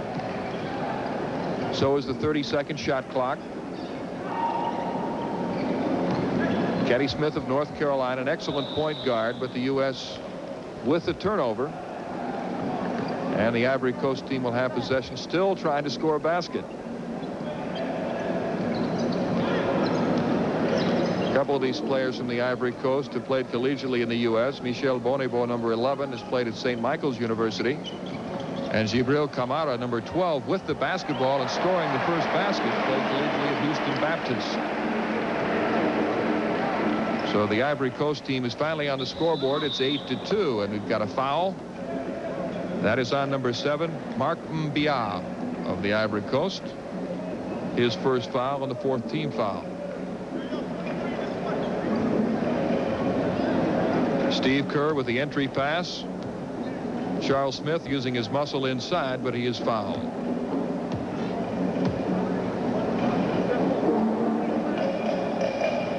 Smith wasting no time fitting in with this U.S. team, although he hasn't practiced with the club as much as the other players on the team. But a big, strong forward from the University of Pittsburgh. He'll have a new head coach this year. Paul Evans left the Naval Academy where he coached David Robinson. He'll now be the head coach at Pitt and inheriting a lot of talent. Steve Kerr with a 3-point attempt. The U.S. getting a lot of second shots. Charles Smith unable to put it down, and the rebound is grabbed by Clement Jadji of the Ivory Coast.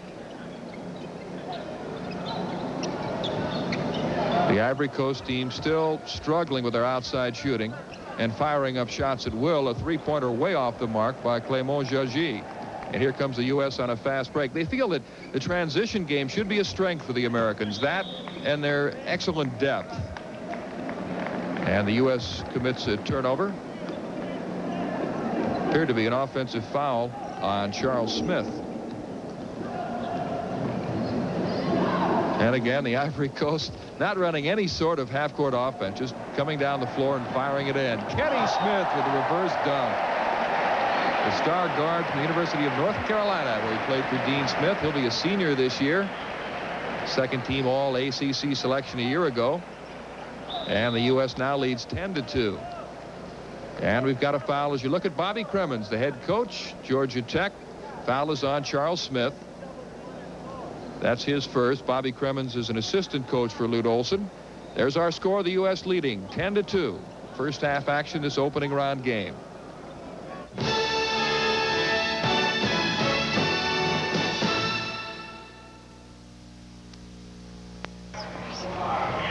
Bob, one of the athletes we've been talking about today, Angel Myers, has already won 2 gold medals in swimming, and she was looking for a third at the start of the women's 100-meter butterfly. Our correspondent is John Neighbor. Here's the story. Butterfly, an explosive start and a quick finish where experience plays a major role. Nancy, what do we expect? John, this race could be between 2 experienced veterans who have never won an international competition. Birte from East Germany and Melanie Buttermeyer from the United States. Both have come in second and third in big international competitions, but they've never won. However, since the East Germans are not performing as well as the Americans are in this competition earlier, I give Melanie Buttermeyer the distinct advantage. The lure of the gold is going to make for some exciting competition. Coming right up. Let's set those lanes. In lane 0, Ina Beierman from People's Republic, West Germany. Lane 1, Angel Myers, USA. Lane 2, Terry O'Loughlin, American. Lane 3, Melanie Buttermeyer, 3 Americans in a row. Lane 4, Birte Weigang from East Germany. Lane 5, Tatiana Kurnikova. Lane 6, Carmen Bunaciu, 6 feet 3 inches tall from Romania. Lane 7, Kelly Davies, USA. Lane 8, Bistra Gospodinova from Bulgaria. And from the Soviet Union, Elena Asadchuk in lane 9.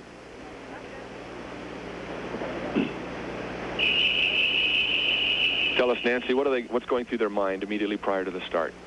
Right now, they are about as nervous as they know how to be. They're concentrating everything on what they have to do to have a perfect swim. It takes so many little things to do it right. So get ready for the start. And it looked like a good start in lane 4. Birte Weigang off to an early lead. The East German style of butterfly is a little bit different than the Western countries. Why is that? Well, they just don't go up and they just don't undulate as much as the Americans do.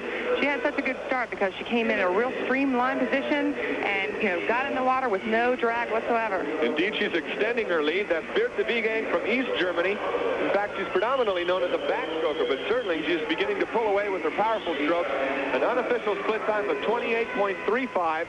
I don't think we're going to see records here, but she's certainly impressing the field.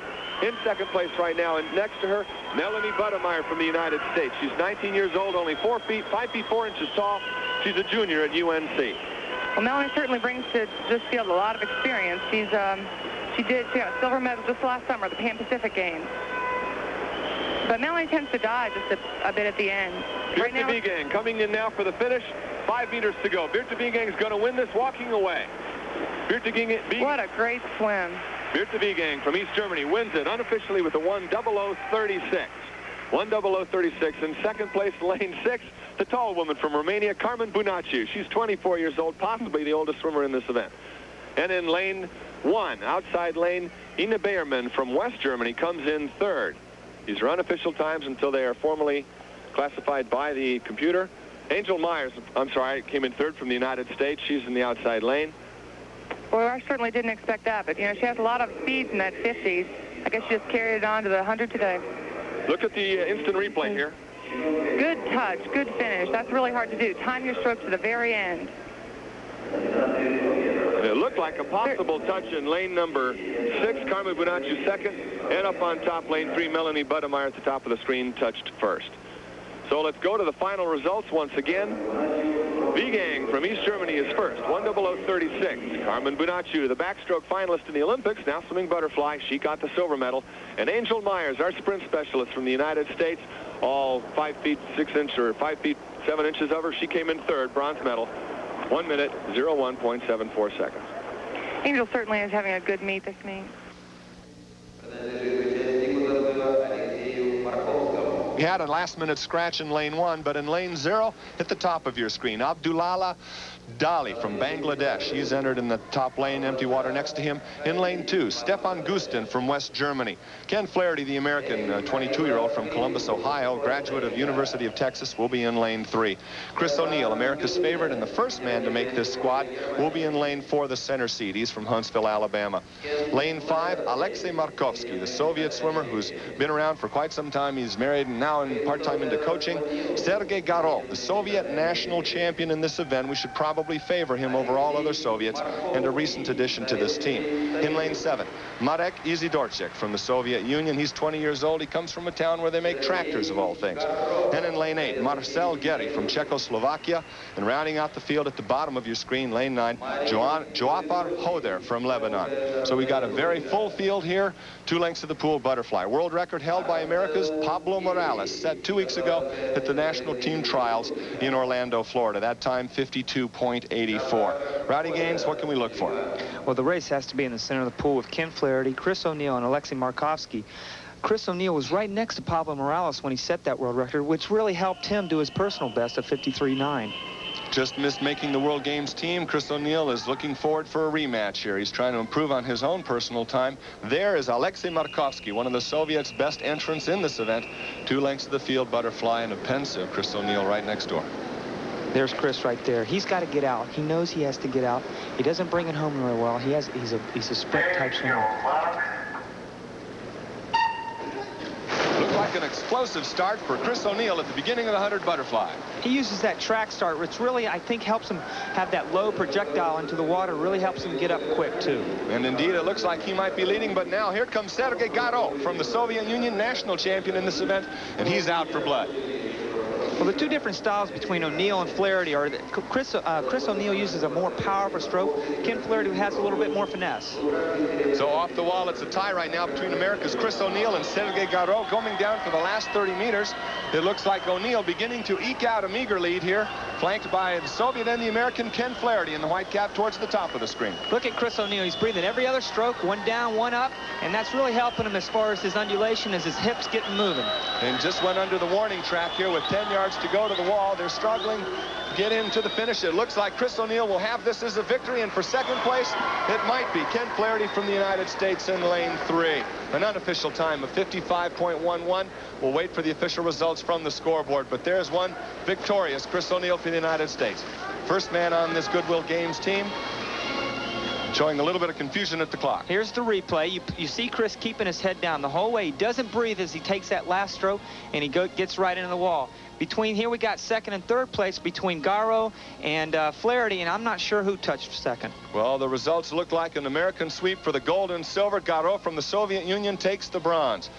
Very exciting race, and we're going to have our own Tracy Calkins down at poolside with the winner, Chris O'Neill.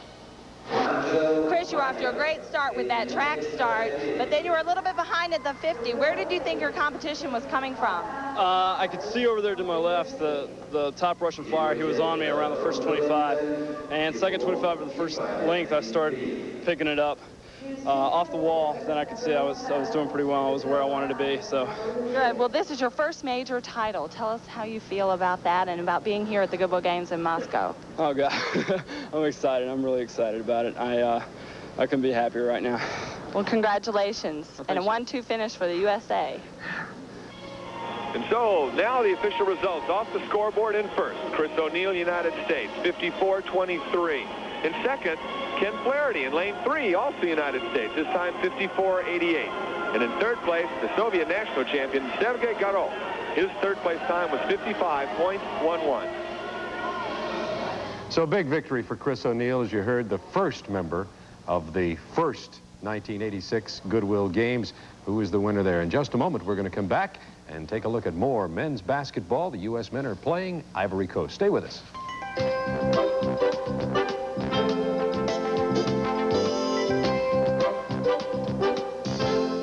Time zones, the USSR is the largest country in the world.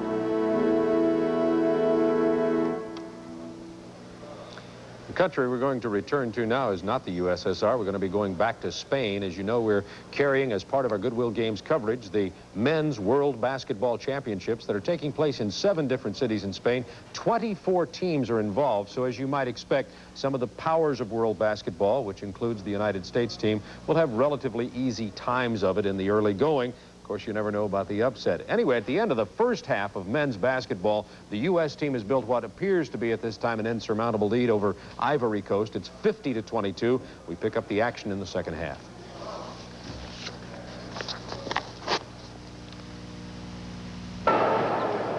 With Mike Fratello, this is Mel Proctor back with coverage of the 10th Men's World Basketball Championships from Spain. The second half of the game between the United States and the Ivory Coast just getting underway from Malaga, Spain. The U.S. commanding the first half, leading 50-22 at intermission. The United States shooting extremely well in the first half, as this graphic indicates, hitting 19 of 34 field goal attempts, thoroughly out-rebounding the Ivory Coast team 21-11. Kenny Smith and Charles Smith led the United States team with 10 points apiece in the first half, and Steve Kerr of Arizona had 7. The U.S. in the dark uniforms. This is playmaker Muggsy Bogues, who came off the bench in the first half and really picked up the tempo. The U.S. has substituted freely throughout the game so far. Steve Kerr also opens the second half in the backcourt along with Bogues. The United States with a turnover. Mustafa Diop up with a loose ball for the Ivory Coast. And a turnover by the Ivory Coast team. The United States gets the ball up the court quickly. That's one of Bogues' strengths, his ability to push the ball up the floor. They try to go inside to David Robinson. And David is on the end line, so the basketball belongs to the Ivory Coast. Robinson was not really much of a factor in the first half. He blocked a couple of shots and didn't score many points, but he's going to assert himself before this tournament is finished. And he does right there with his quick hands, forcing a turnover, but he may be shaken up. Looked like he may have caught a knee in the thigh. Unfortunately, appears to be all right. He's a great player. Robinson, who led the nation in rebounding and in block shots. The United States will have the ball at midcourt. Lute Olson, the head coach of the American team.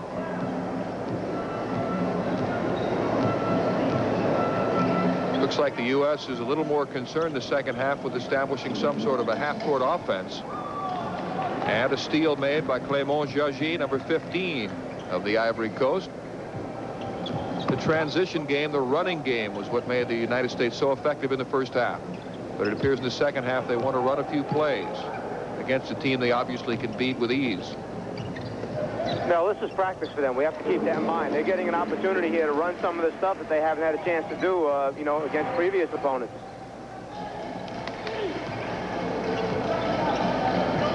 Kerr with the entry pass, and Charles Smith is fouled. Do you look for the United States, Mike, in the second half to try to get David Robinson more involved in the offense? Well, I'll tell you this. If I was the coach of the team, I would definitely try to get him off. You know, there are going to be times where they're going to need a big basket against a better competition, and I think they need to establish some type of confidence level with Dave Robinson. You know, he struggled a little bit so far with his team, both in practices and some of the exhibition games that they've had. And I think it's a good time to try and build his confidence. Maybe go to him 3, 4, 5 times in a row to force him to have to assert himself. Charles Smith, who had a big first half, now has a total of 11. So Smith converts the free throws. The last foul was on Mark Mbaya of the Ivory Coast. The United States leading by 30 points. The U.S. has kind of pulled their defense back now, playing a much tighter defense.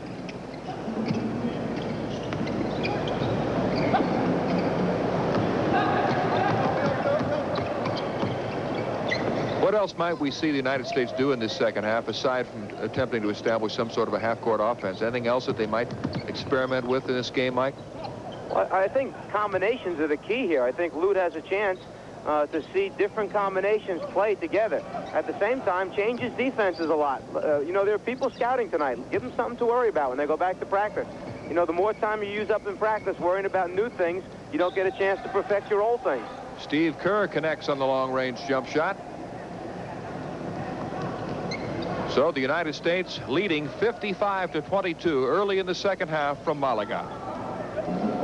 We pick up action much later in the game with 3:05 remaining between the U.S. and the Ivory Coast. The U.S. with a commanding 91-57 lead. The U.S. has controlled this game from start to finish.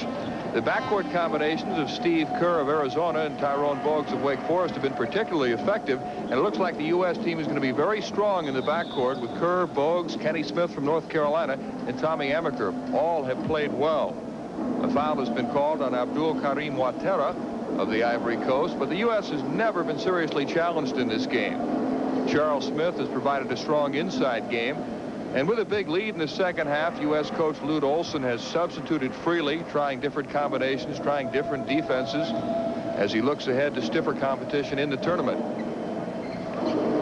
Tom Hammonds converting the free throw for the United States.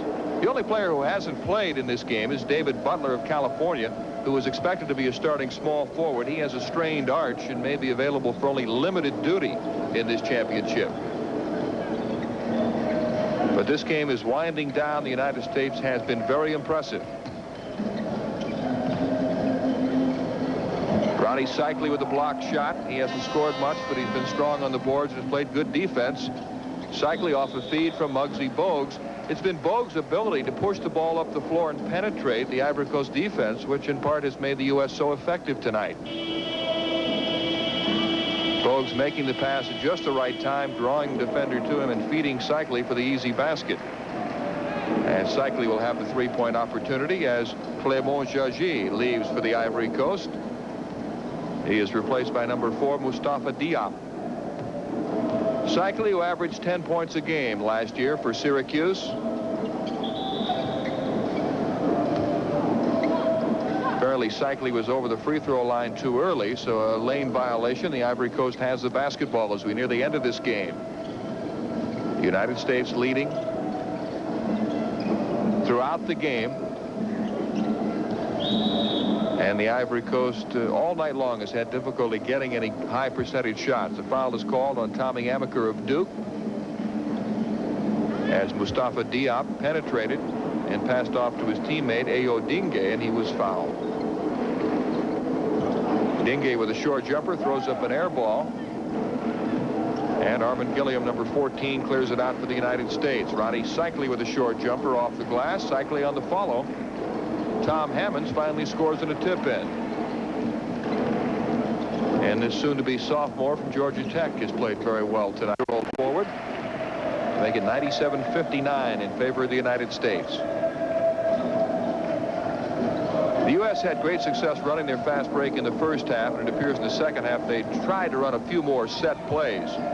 Armand Gilliam from Nevada, Las Vegas scoring to make it 99-59. Gilliam, a very strong inside player at 6'8", 230. Here comes the United States with another fast break opportunity. Tommy Amaker on the pull-up jumper. Cycli very strong on the follow, but unable to convert the shot. Abdul Karim Ouattara clears it out for the Ivory Coast. Richard Baugh chased outside by Tyrone Bogues, who's played extremely well. And Richard Baugh with a long jump shot to make it 99-62 in favor of the United States. So Lute Olson and his staff will have to be pleased with the way the United States team has performed tonight, although they were expected to win handily against this team from the Ivory Coast, appearing in only their second World Championship. 99-62, the United States with the big lead, and a foul is called on Tom Hammonds of the U.S. 6'7", 209-pounder from Georgia Tech. Stay with us. Following the game, we'll be talking with the head coach of the U.S. team, Lute Olson. He'll have his comments about tonight's game and about the upcoming competition for the U.S. in this tournament. The United States leading by 37 points as Richard Baugh converts the free throw to make it 99-63.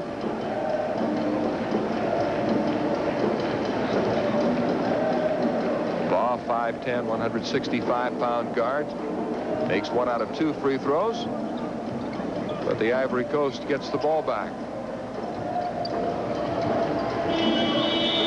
And that's it. So the United States with an impressive win, combining a strong, fast-breaking game with a good half-court offense and winning 99-63 over the Ivory Coast.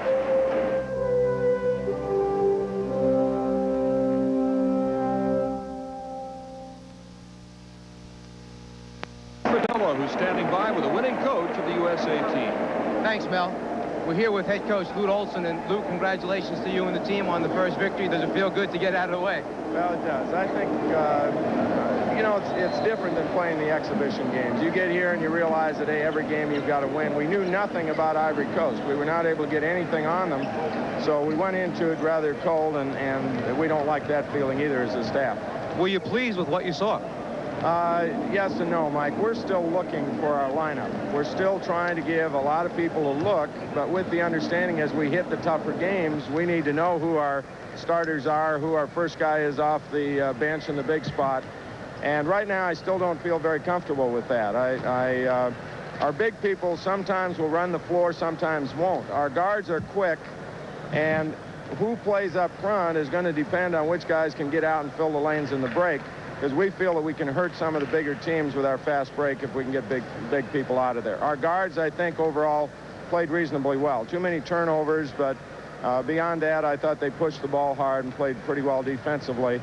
McKee played well at the 3 spot, but Robinson had a bad game inside. Gilliam, first half, did not play well when we tried to come off with him. Second half played better. Charlie Smith, I thought, was far and away the most consistent for us. Lute, let me ask you this. You're up big at halftime against this team, and obviously you're in control of the game. What are you trying to accomplish the second half? Well, the thing we're trying to convince them of, Mike, is we don't care what the score is. We care how we play the game. So every possession offensively, we want to get a good shot. And we want to work together and develop that coordination that we need. And defensively, we want to play regardless of the score. We had a goal for the game. We wanted to hold them under 60 points. They hit the three-pointer with 30-some seconds left or 40-some seconds left to go over the 62. But for the most part, we're just trying to play the game by the percentages regardless of the score. Well, Coach, we wish you good luck in game number 2 against China. And Mel, back to you. Thank you, Mike Fratello, and our congratulations to Coach Lute Olson, the United States team winning their first-round game against the Ivory Coast. I think Lute is right. His team is still attempting to establish a team personality and to determine which players work best together. But one thing is for sure, the United States will have to get more scoring and rebounding from Big David Robinson of Navy if they hope to win this championship. The United States team has not won since 1954. They hope to do better than that. They finished second in 1982, losing a 1-point game to the Russians. The United States will play China tomorrow as action continues from Malaga. Well, we'll continue to bring you coverage of the Men's World Championship in basketball from Spain. There's some very strong teams like Italy, France, Spain, and of course the Soviet Union. It'll be an uphill battle for the U.S. team, and it'll all depend on how tough they can be inside and just how well David Robinson can play. In just a moment, we'll be right back here to our studios to give you an inside look at Moscow. Stay with us.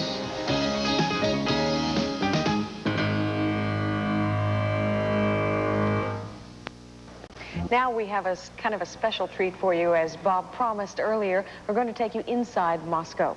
Stuart Lurie has been CNN's chief Moscow correspondent for 4 years and was a newspaper reporter here back in the 1960s. As part of our coverage of the people and the customs of the Soviet Union, we'll get regular reports from Stu. Here's his first. The Goodwill games are where the action is in Moscow now, but they just finished the World Series of Music here yesterday.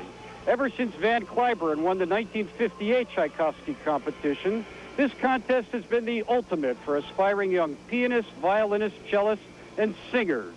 I concentrated on the piano competition.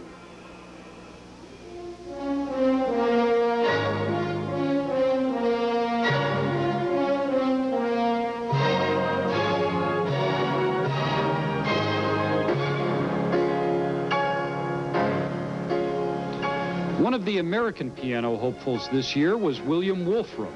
A rapt audience listened as he played Tchaikovsky's famous piano concerto in the finals. Wolfram is a baseball fan as well as a keyboard virtuoso. This is not a sporting event where you hit a home run and you get 1 run for it. You can sometimes hit a home run and get no runs for it. It seems to me that Wolfram hit a home run with that performance, but what do I know? As the winners of the piano competition were announced, Wolfram suffered disappointment. The 30-year-old New Yorker finished tied for last among the finalists. Here's the player who hit all the home runs, an Englishman by the name of Barry Douglas.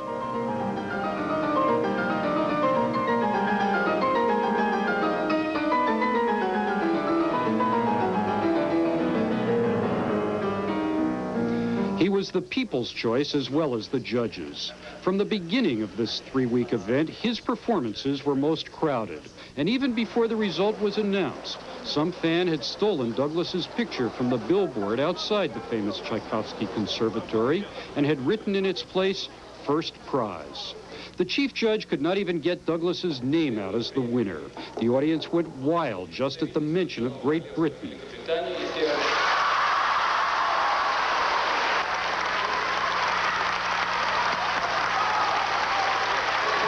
The new champion was modest in victory. It's a very exacting competition because the whole audience knows every note of every piece of the music. And when you walk on the stage, you realize you're in such a place, the Great Hall of the Tchaikovsky Conservatory, where such tradition is here, and you play Russian music to Russians who know it backwards. And it's a great challenge.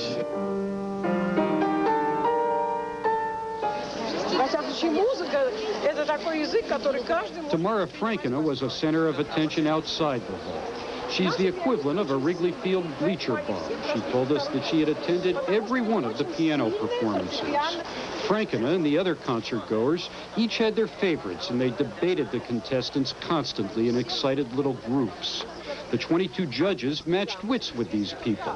Daniel Pollock, an American runner-up to Clyburn in 1958, was on the jury. And these audiences really know who they love and who they respond with and who they do not. And I'm sure you've seen that in the audiences here. They're famous for that. And it's like they're a jury and we're a jury. And it's the battle between the two of who can influence who, perhaps. Allow me to match wits with the 1990s judges. I think Leonid Kizim has a good chance. He's only 14 years old now, too young to compete this year. But he's already the darling of Moscow concert goers. And then there's 17-year-old Alexei Sultanov. He was forced out in an early round this year when the piano cover fell on his hand during a practice session. There are lots of good young Soviet musicians. I'm Stuart Laurie. That's my Moscow. A number of us were very fortunate to be able to see some of that competition. It's just marvelous. We want to let everyone know that Stuart Laurie does know Moscow inside and out. A lot of us joke about him being the mayor of Moscow, unofficially, of course. So we'll be seeing pieces from Stuart on his town throughout the games. Might also thank him for all the help he's given us in preparing for the Goodwill Games. Having a man that familiar here has certainly helped make our job a whole lot easier. We'll be back with more coverage of the 1986 Goodwill Games in just a moment. Please stay with us.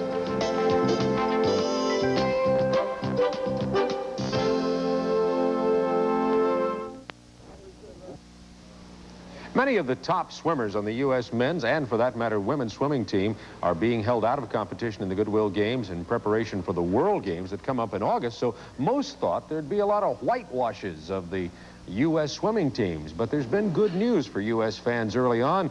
Let's continue with our swimming coverage now, and here's John Neighbor. An event that the world record was once held by Rowdy Gaines. Rowdy, what can we expect? Well, John, only a second separates the top 8 in the field. Paul Robinson's young. He's 18 years old, and he's been looking great in warm-ups. But the favorite in the field has to be Nikolai Asayev from the Soviet Union. He's the Soviet champ in the 50, the 100, and the 200, so he definitely has the speed. But the thing is, you can't count out the field. It's so close. It'll be a very exciting race coming right up. Look at the field in this strong 200 freestyle. A field heavily laden with American swimmers, by the way. Lane 0, top of your screen, Carlos Scabavino from Uruguay. Lane 1, Alexander Cheyev. He got married and had a little child about 2 weeks ago. Congratulations to you, Alexander. He's from the Soviet Union. Vladimir from the Soviet Union in lane 2. The guy told me he trains really hard. He grabbed his shirt and put it in his mouth, and he said he eats his heart out. So it's kind of fun to be able to watch him go out quickly, perhaps. Paul Robinson from USA in 3. Nikolai Evsey from the Soviet Union in 4. John Witchel, the American out of New York, in 5. Stefan Lace and Andre Matsk making 6 and 7 for East Germany. And the 2 Americans rounding out the field, Sean Killian and Jeff Pryor, in the bottom of your screen. So let's take a look at the start, the 200-meter freestyle. Rowdy Gaines, any strategy at the first length of the pool? Well, like I said, the race should be in the middle of the pool. I don't want to count out John Witchel. Paul Robinson and Nikolai Evsey should be the strong swimmers here, but John Witchel has the second fastest entry time in here. Any strategy to go out fast, or you want to wait and feel out the field for a while? Well, you got to pace yourself well enough not to get tired.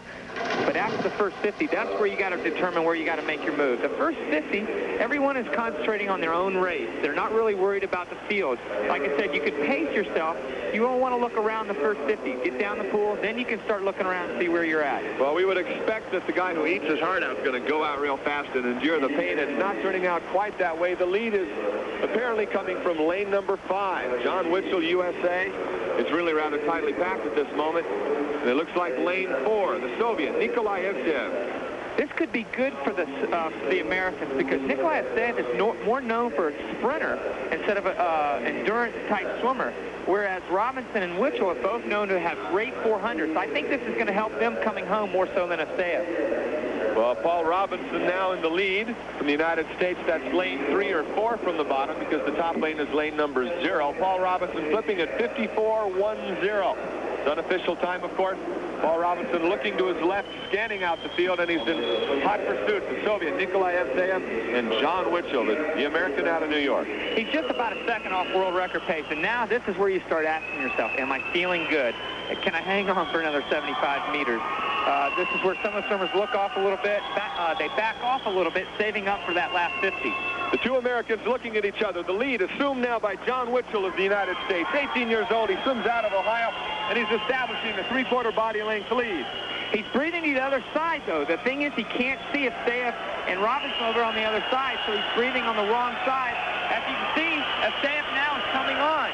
The strategy to wait for the last 20 minutes, and it's going to be a race to the wall. Witchel breathing to his right, unaware of the Soviet making a late charge. The Soviet in the white cap, he's just a half a stroke behind, and it looks like Witchel, followed by Evsey, and in 3rd place, Paul Robinson of the USA. That's the way we call it from our point of view. We've had some problems with the scoreboard in the past, so we'll see what the official results report. An excellent time by John Witchel. I think that's probably one of the top 4 or 5 times in the world today. As you see, he comes in, he takes that nice long last stroke, just out-touches Evsey over there to the left. So John Witchel, the man who's going to be a sophomore at Stanford, gets first. And second, the Soviet, and right above him, big smile, right above him is Paul Robinson from the United States. And so, the final results for the men's 200 freestyle. The man you just heard, John Witchel in first. Gold medal for the USA, his time 150.17. The silver medal, the Soviet, Nikolai Evsey, 150.32. And in 3rd place, bronze medal, Paul Robinson, 18 years old, freshman at the University of Florida, his time 151.00. We'll return with more Turner Network television coverage of the Goodwill Games after this from our local stations. Earlier today, we hope you had the opportunity on our afternoon coverage of the inaugural day of the 1986 Goodwill Games to see the opening ceremony at Lenin Stadium. There were more than 100,000 people there, a 2-hour extravaganza of Soviet life and of in the spirit of goodwill. Marianne, it was we've seen a lot of ceremonies, a lot of pomp and circumstance. It was something to behold. We veterans who have seen many halftime shows at football games and at Olympic ceremonies, a lot of us were literally blown away by just this sheer size of this performance. Tens of thousands of people participating on that field. I thought Carl Lewis had an interesting remark as he was there in the stands along with some of the other U.S. athletes and athletes from some of the other more than 70 countries. Carl Lewis said you can't really compare it as better or worse than the 1984 Olympic ceremonies in Los Angeles. He said it was just different. It had the touch of the Soviet Union to it, of the Russian tradition from the days of the czars of Russia today. It was something fascinating. One of the old traditions that is so fascinating that you're going to take a look at now was one of the earlier segments of the opening ceremony, and that was the traditional handing of the bread and salt. It is a Russian tradition to welcome guests to the Russian Federation, to now the Soviet Union, all over the country, with gifts of bread and salt. So you're going to see here some dancing groups in Russian folk costumes perform the ancient ritual. At this moment, the card section that you'll be seeing on the far side of the field on the wide shot will be displaying changing pictures of some beautiful Russian folk ornaments which originated in the villages of Kuklama, Palek, Zostov, and others. Wooden spoons, decoratively painted. Palek famous for the small black boxes, and Zostov is famous for its beautiful Russian painted trays. So let's watch now a beautiful ceremony. It is the presentation of the bread and the salt.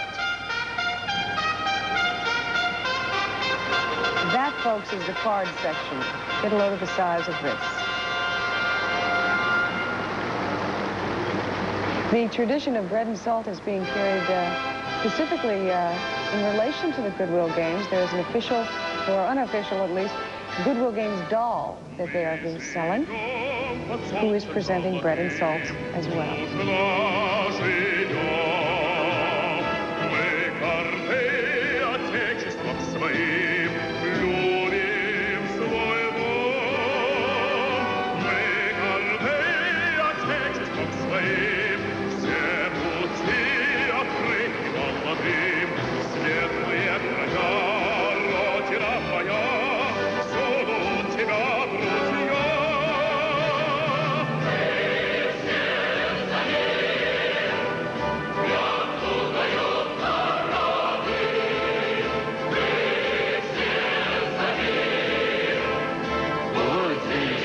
Cyrillic alphabet are sports of the ambassador of peace.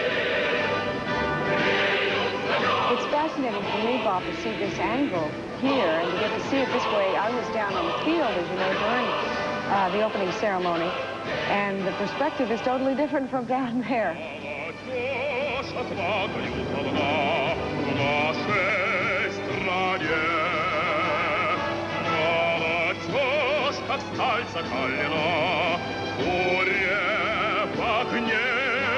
You can see that it was just dusk at the time. This came at about 9:45 p.m. Moscow time. Of course, because Moscow is located so far north, there's only about 3 or 4 hours of darkness here during this time of year. And for most of the ceremony, until about 11:15 or 11:30, it was dusk, and only then became really dark. So now it's primarily light at Lenin Stadium. These are just a few minutes after the very beginning of the opening ceremony.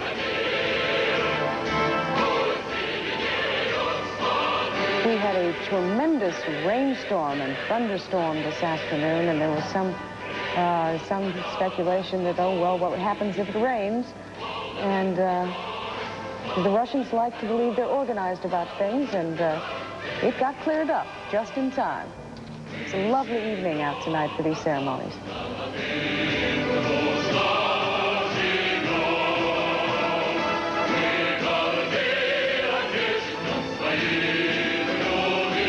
Russian flag appearing in the card section on the far side of the field. 11,000 high school girls make up that card section, and card is really a misnomer, even though that's what it is called by the Soviets. The actual devices used in the card section are pieces made of fabric. They're actually cloth flags of many different colors, and of course by waving the flags and moving them you can get a lot more motion in the card section, something that originated many hundreds of years ago in China. I heard a couple of you discussing the card section in the booth tonight, Bob. I understand that they're all girls because they're, quote, easier to coach, they said.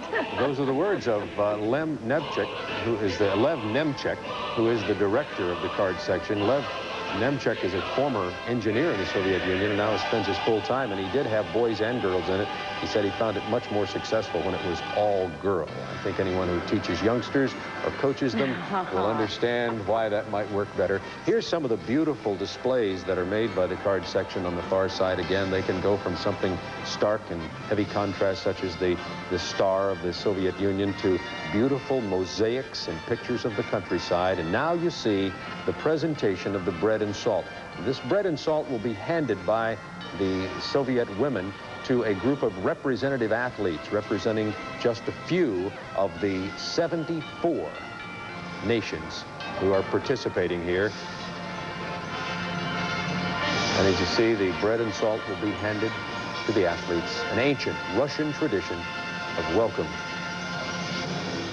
We'll be right back.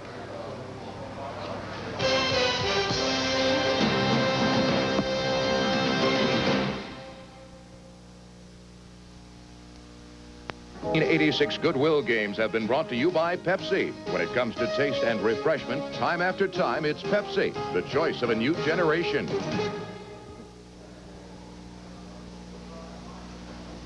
We continue now with our coverage of the opening ceremony at Lenin Stadium that happened earlier this evening, Moscow time, this afternoon, if you're in the Eastern time zone of the United States. And as we look now, we're going to watch members from the Moscow Circus, famous the world over, representing international countries from everywhere, with just peace and joy and good times in the circus. I think the best way to describe this is to simply sit back and watch and enjoy.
Hope you're enjoying that performance of the Moscow Circus at the opening ceremony of the Goodwill Games. We'll have even more when we return right after this.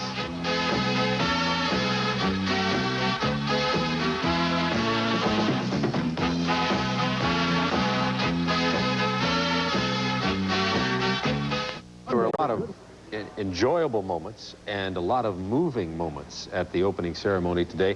And I thought, we were just looking at an enjoyable moment with the circus, and I thought one of the more moving of the moments was when the Soviets, in their preparation for these ceremonies, actually simulated the docking that occurred historically in 1975 between Soyuz and Apollo.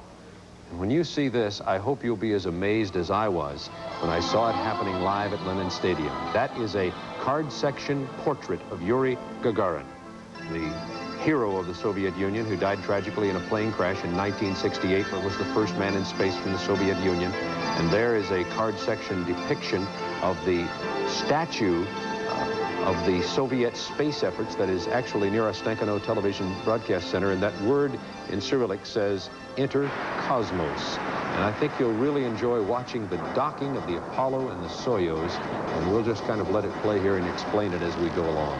Hard to believe they were able to pull this off. First, there were rockets launched. They, of course, are not real rockets, but they're being suspended by wires and pulled up by miniature blimps in the sky and lifted up above the stadium. And they came up from outside the stadium as if they were being launched.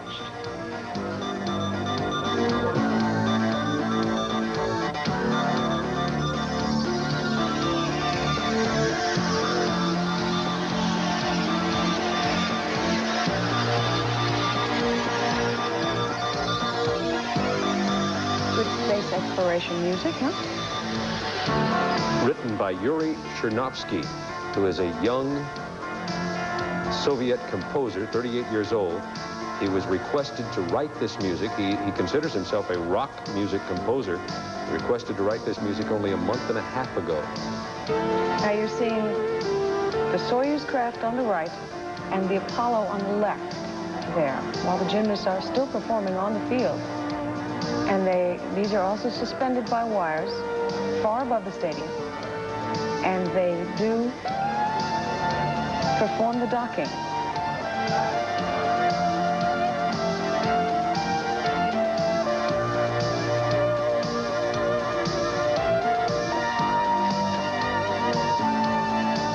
The stars you're seeing is the card section down below.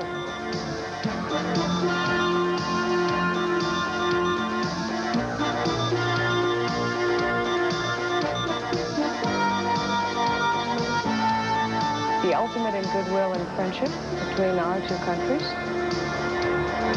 Hard to believe that this happened 11 years ago in 1975. Perfect lock. And you see the docking, the trampolinist performing on the surface of the field at Lenin Stadium, the card section performing in about 100 meters in the air above Lenin Stadium, the simulated docking of Soyuz and Apollo. You hear the spontaneous applause of the Soviet audience. A few Americans in the crowd, of course, athletes, supporters, and some of the fans who are here in Moscow to witness the games. But one of the things I noticed today was that the audience is very reserved, very little applause and cheering. When you do hear it, you know that it is definitely spontaneous. And when we left the stadium tonight to come over here, the stadium was about half full. People were not leaving. They wanted to stay. They wanted more. As you can see why. These are people dressed as astronauts, cosmonauts, in white, like spacesuits, dangling. How high up would you figure? The lighting towers are said to be 150 meters high at the top. You see a lighting tower on the left there. So these aerial acrobats are probably 75, 80 meters above the field. No net, by the way. No. Get a good perspective here when the camera pulls back and shows you.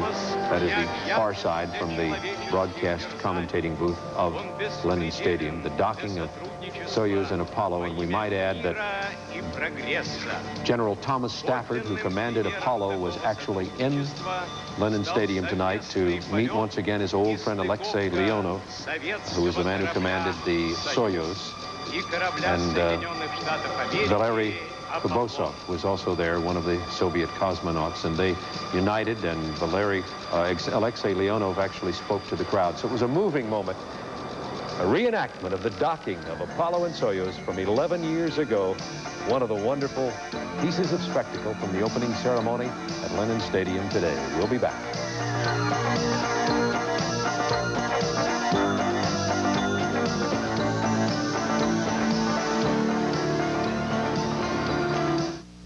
Now we are nearing the highlight of the opening ceremony, nearing the beginning of the games, beginning the lighting of the flame, the raising of the flag. This Goodwill, the official flag of the Goodwill Games, was brought in by 11 beautiful women of the Soviet Union and then raised to the fanfare of trumpets in front of the 100,000 gathered at Lenin Stadium.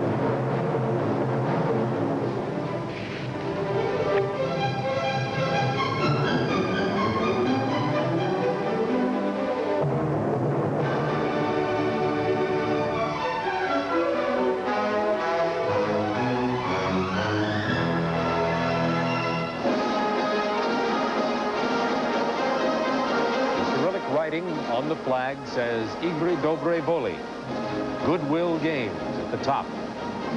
Moskva 86, Russian pronunciation of the city of Moscow.